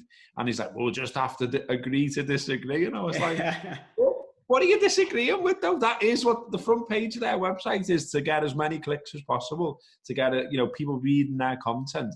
But it's also based on, what they think is the top story in the news at that moment. And I was like, every inch of that Cummins story is being covered. What else do you want them, who've got to remain impartial to a point? What else do you want them to say? And like, he couldn't really answer me, but he's just got this bias in his mind that there's some kind of mad, something we don't know about going on. And it'll all be pushed under the carpet in a couple of days. And I was like, all right, Dave. Yeah, mate, I'm with you. And it's funny, and I think this about a lot. The world would be a more balanced place if more people just had a general understanding. I often think about like going back and changing what school would be like. If everyone just had a more general understanding of how everything works. Yeah. Because you'd be less likely to be like, oh, there's a massive plot behind that. You'd be like, no. It's literally just about how many people they can get clicking on an article. And if they can get more people clicking on an article about Kim Kardashian today, they will put that up.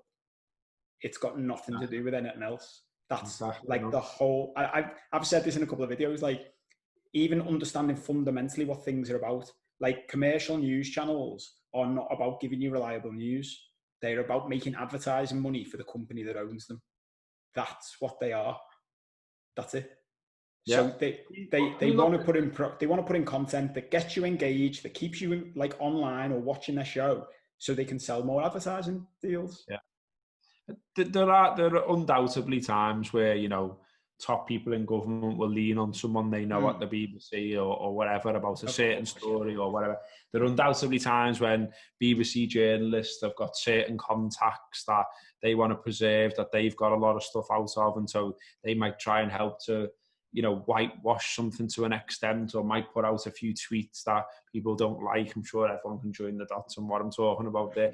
Well, I just think, like, in general, like, you know, like the wider idea that, like, there's a collective thing at the BBC of, okay, just brush this on.